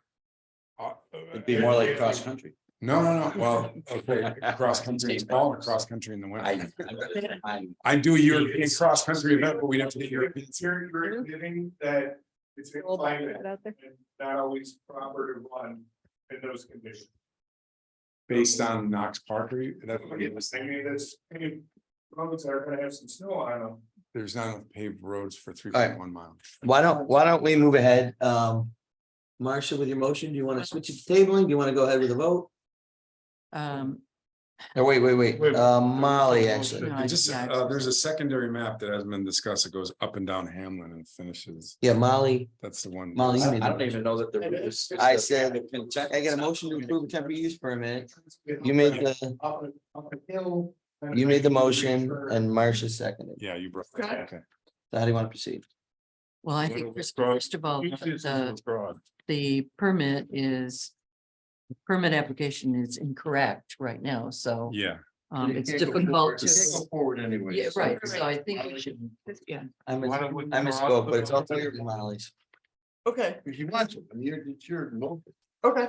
So withdraw it and what? We have to revisit it or can we, You can revisit it next time. or can we just vote on it now? Well, if you vote, you can. But we If don't. you really vote on have it now, if Yeah, you, it's up to you. you got a motion in a second, you can vote on it now. If someone, before you vote on it now, makes a motion to table it, then you vote on that motion first.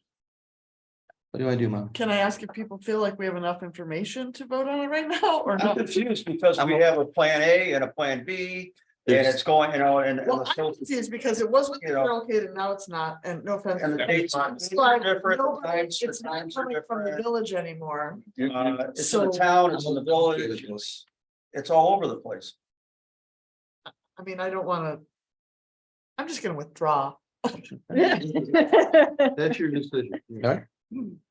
All right, so you're withdrawing it and we simply move on to the next agenda item? Move on to the next agenda item and the next board meeting can come up again. Okay. Yes. When we have So we more table it, information. would it be an official tabling or is it No, a you- reapply?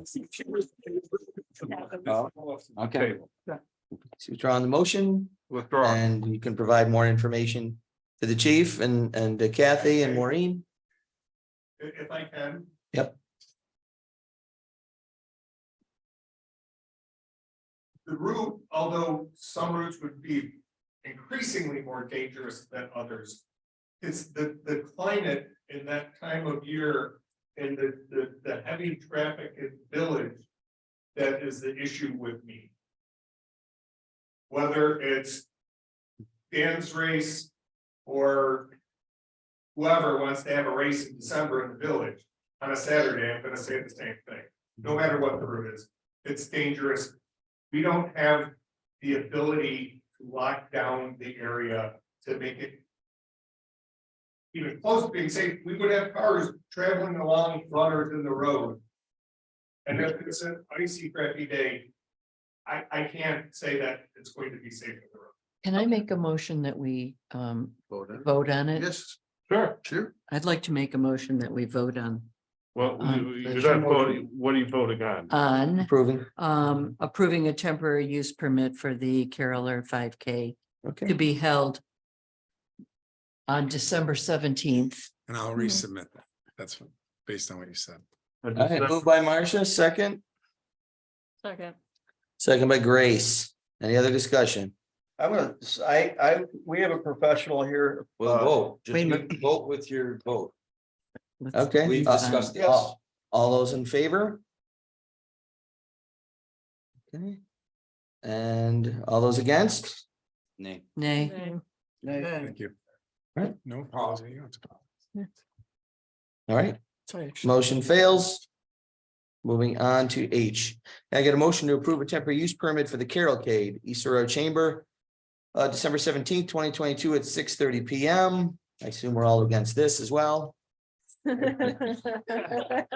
It's dangerous. So Second. Moved by, who moved it? Kristen, thank you. Kristen. And Marcia was second. Further discussion. As long as I don't park in that parking lot. All those in favor? Haters. All those in favor? Aye. Opposed? Approved. Congratulations. Victoria, that's your first one. There you go. Way to go. there you go. Right?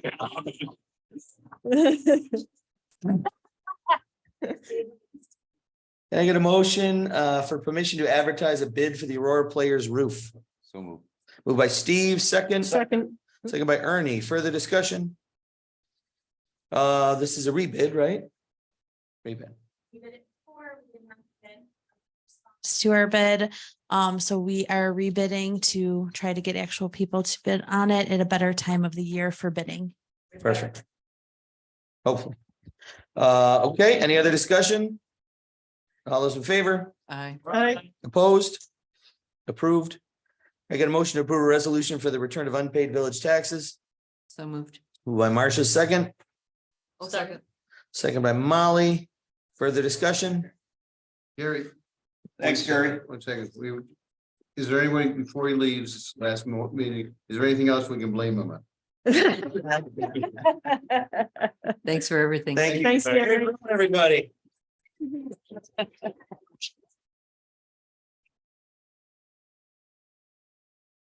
And we're never gonna see him again. Look how fancy you're looking down those. Obviously, let's look at those stairs. He's like, I'm out, I'm out. All right, so we have a motion for approving the resolution for the return of unpaid village taxes. Any other discussion? All those in favor? Aye. Aye. Opposed? Approved. I get a motion to approve the ARPA spending plan -2. So moved. Moved by Kristen, second. Second. Second by Marcia. Further discussion? Adds the remodeling of the park bathrooms into the plan you already have. Perfect. Yep. It's gonna be done by the DPW with certain amount of financial investment to cover the improvements, right? Yes. All right, all those in favor? Aye. Opposed? Approved. I get a motion to approve the budget modifications for the 2022-2023 budget. So moved. Moved by Grace, second. Second by Marcia. Further discussion? All those in favor? Aye. Opposed? Approved. I get a motion to approve a resolution designating polling places and hours that polls are open. So moved. Moved by Kristen, second. Second. Second by Marcia. Further discussion? All those in favor? Aye. Opposed? Approved? Any new business? Nope. Second, speakers and communications. Is there anybody who would come on up, Connie? Yeah. Scott again, 58 Pine Street. So my question that I wanted to ask before is pursuant to the use of murals on the building at 70 Pine. And if there's any restrictions on that? The village board would have to approve it. Okay. Because I mean, there is a mural on the building right now. It's not as visible, behind trucks and shrubbery and things like that, but I assume it's going to become more visible. I did hear Vanessa state at a previous village meeting that she was looking forward to decorating that building. And I just would like to know what recourse I have in that regard. I don't feel like murals are fitting for the residential neighborhood.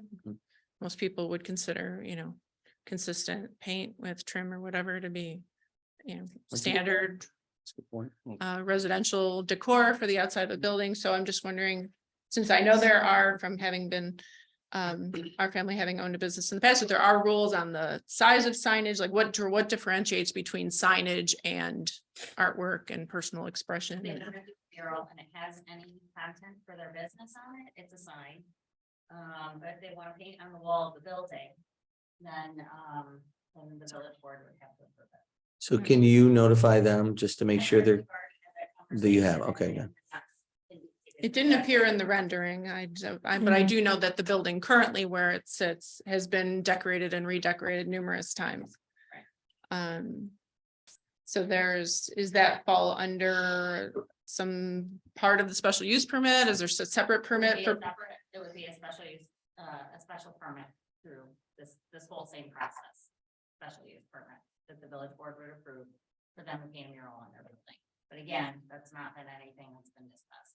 I think initially she did talk about that, but the latest rendering, they're not doing that. Okay, I just wanted to know what that does fall under some regulation. Okay. That wasn't the application at this point. No, but as just So it's not- the light standards, just the lack of discussing it doesn't mean that it's not going to happen. So I appreciate that consideration was given. I assume that is part of the. Yes. Yes, approval. that was voted at. Okay, that's just An one. official condition. Thank you. Thanks, Connie. Thanks. Any other speakers and communications? Anybody? All right. Department head report. Shane, you got quite a workout today. All right. Matthew. All right. Thanks for getting after those leaves. You guys are like You guys are all over the place. awesome. Please ain't bad either.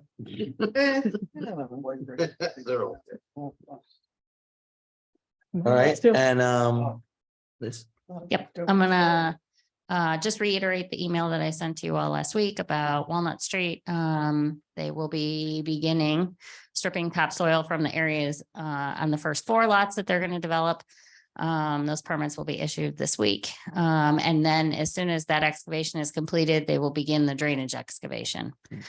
So it's the same contractor who's doing both pieces of that work. So they're gonna get the foundations in, get them stabilized, and then they will begin that drainage, the perimeter drainage for the project.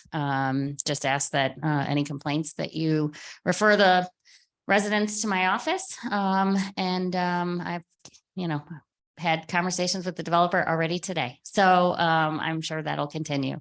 But so far, so good. That's where we're at. Awesome. Thank you, Liz. Yep. I'm fine. I haven't even reported for the executive session, so. Okay, Yeah. Maureen? You good? Wow. Very good. Steve? Good. Molly? Good. Marcia? Good. Ernie? Good. Grace? Good. Kristen? Well, no, I'm good. I got one thing. My the holiday decoration committee, your holiday decoration committee. Said it right the first Two Yeah. of them have had, yeah, right, I'm the only one who enjoys how it looks. I didn't say that. Right? I didn't say that. So two of them have had children recently. A couple have retired and one's moved and one had an injury to her wrist. So we are bare bones on the holiday decoration committee. I've got a group of Girl Scouts who are supposed to come this Saturday with their moms and help do some of the work. But if you know somebody who would like to come by on a Saturday at the DPW storage, what is it called? The storage facility, storage barn, man? Storage barn, and help work on it.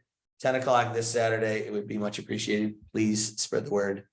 So we get everything up and ready to go in time for Thanksgiving week. I'm sorry, we're DPW at 10 DPW at 10 this Saturday, this Saturday? 10 a.m. this Saturday. Mayor, you also wanted to Assemble- mention our, What's that? Assembling the. Yeah, assembling the lights and the wreaths and the light wires, the wreaths and the garland. That's what it's for, garland. Yeah. Yep. we were going to talk about our 150th and you were going to do there. I can do that either way. Go ahead. Okay, so the village's 150th anniversary is in 2024, which will be here before you know it. And the most important part of that probably is that if we're going to budget money to start doing things in January of that year, we need to start thinking about probably by the end of this year or the very beginning of next year when Maureen's going to be putting the budget together, if we need to put money in the budget. So on that note, we do need to put, I'm thinking, a committee together. I don't know if any of the board members, one or more, I would love it if it were the case, might potentially be interested in working on our, what do you call it, our sesquicentennial is our 150th, if I have that correct. And I have already spoken to Rob Geller about it, and so we have had some conversations, and he definitely would be on the committee, and we probably would also approach the Historical Society to see if they have any members that have any ideas and interest. But we really do need to get that going now to plan everything out in the proper way, so we have a proper celebration for that milestone for the village. That's not something I think that we should be spending a lot of money on, so I don't think I'm gonna. Don't sugarcoat it, Molly. I think there's a time and place for that stuff, and I don't think it's something we should spend a lot of money on. Yeah. Yeah, not that interested. Not No, that's jazzed about. not me. I'll bake a cake. Okay. Put the anniversary on. Well, I very seriously, I guess if there's not a majority of the village board that feels as though that is. This kind of stuff, yeah. There isn't anything that would be set. It would be up to the committee to decide what to do. So for instance, when I worked in Stroudsburg, Pennsylvania, we had, I think it was 200 perhaps. And they did a commemorative book, and I can't remember if they sold advertising to help pay for it.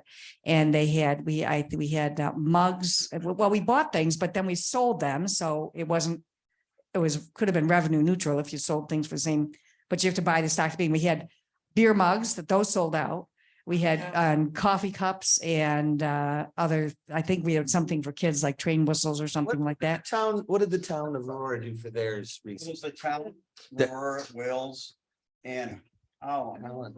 And I went to the celebration at the South Wales Community. You went there too, right? Yeah, I think so. Yeah, South Wales Community Hall. We went there and it was just kind of I don't know. It was all right, but it wasn't. So it was like a big parade or anything, right? No, there was just. Well, couldn't we combine it with like the 4th of July parade and just highlight the fact that it's our Yeah. 50th and then maybe resurrect the ox roast, do an ox roast and combine it? Fiddlers can sell mugs. How about that? What? Okay, you know what? Here's my thing. What about a float? In the parade, Maureen? Yeah, you can be up on top in the middle waving. Throwing out your mugs to the crowd. I think we should have a 5K on January 1. all getting slap at. Right, well, we can think about that. It's good you brought it up. Yeah. That was going to be my suggestion. Forward. One second, Chris has something to add. Probably hate myself in the morning saying this, but in the village hall, we just did a couple years ago, the 150th. There were events all year long. There were a lot of sponsorships obtained for the various events. Oh. The cost of the village was not significant, but it was a matter of doing it for the entire year. And you have to have a lot of volunteers that are very committed to working on it. All right, so why don't we look at. Think about it. what Municipalities have done and get some ideas. Now we can noodle it around. Thank you for bringing that up. Sure. Let's not forget the Holiday Decoration Committee does need volunteers. I don't want that to get overshadowed by the 150th. That's an immediate, Immediate, that's a urgent. short-term and long. That's right. And I appreciate Chris giving those non-billable hours to look into what they did over there and bring it over here. Unfortunately, I was involved. I was one of the sponsors for one of the events. A scavenger hunt. There you go. Especially when it really was. Scavenger hunt, that sounds I fun. love Easter egg scavenger hunt. Those were always. Oh, fun. that was awesome. I did one. We talked about getting one together. didn't we? Are we should. doing? If businesses All right, want to do it. All right, so what's the next item? So we have gone through, everybody's covered. Before we adjourn, we do have to go into executive session to discuss Collective bargaining and personnel matter. collective bargaining and personnel matters. Do we intend to vote on anything when we come out of it? Say no, for sure. We don't expect to vote on anything when we get out of executive session. So can I get a motion to go into executive session? So moved. Moved by Kristen, second by Steve for the discussion. All those in favor? Aye. Opposed? All right, we're in executive session. If you don't stick around to the end, thank you for coming. Memorial Day, parade in Belmont. Year-round event.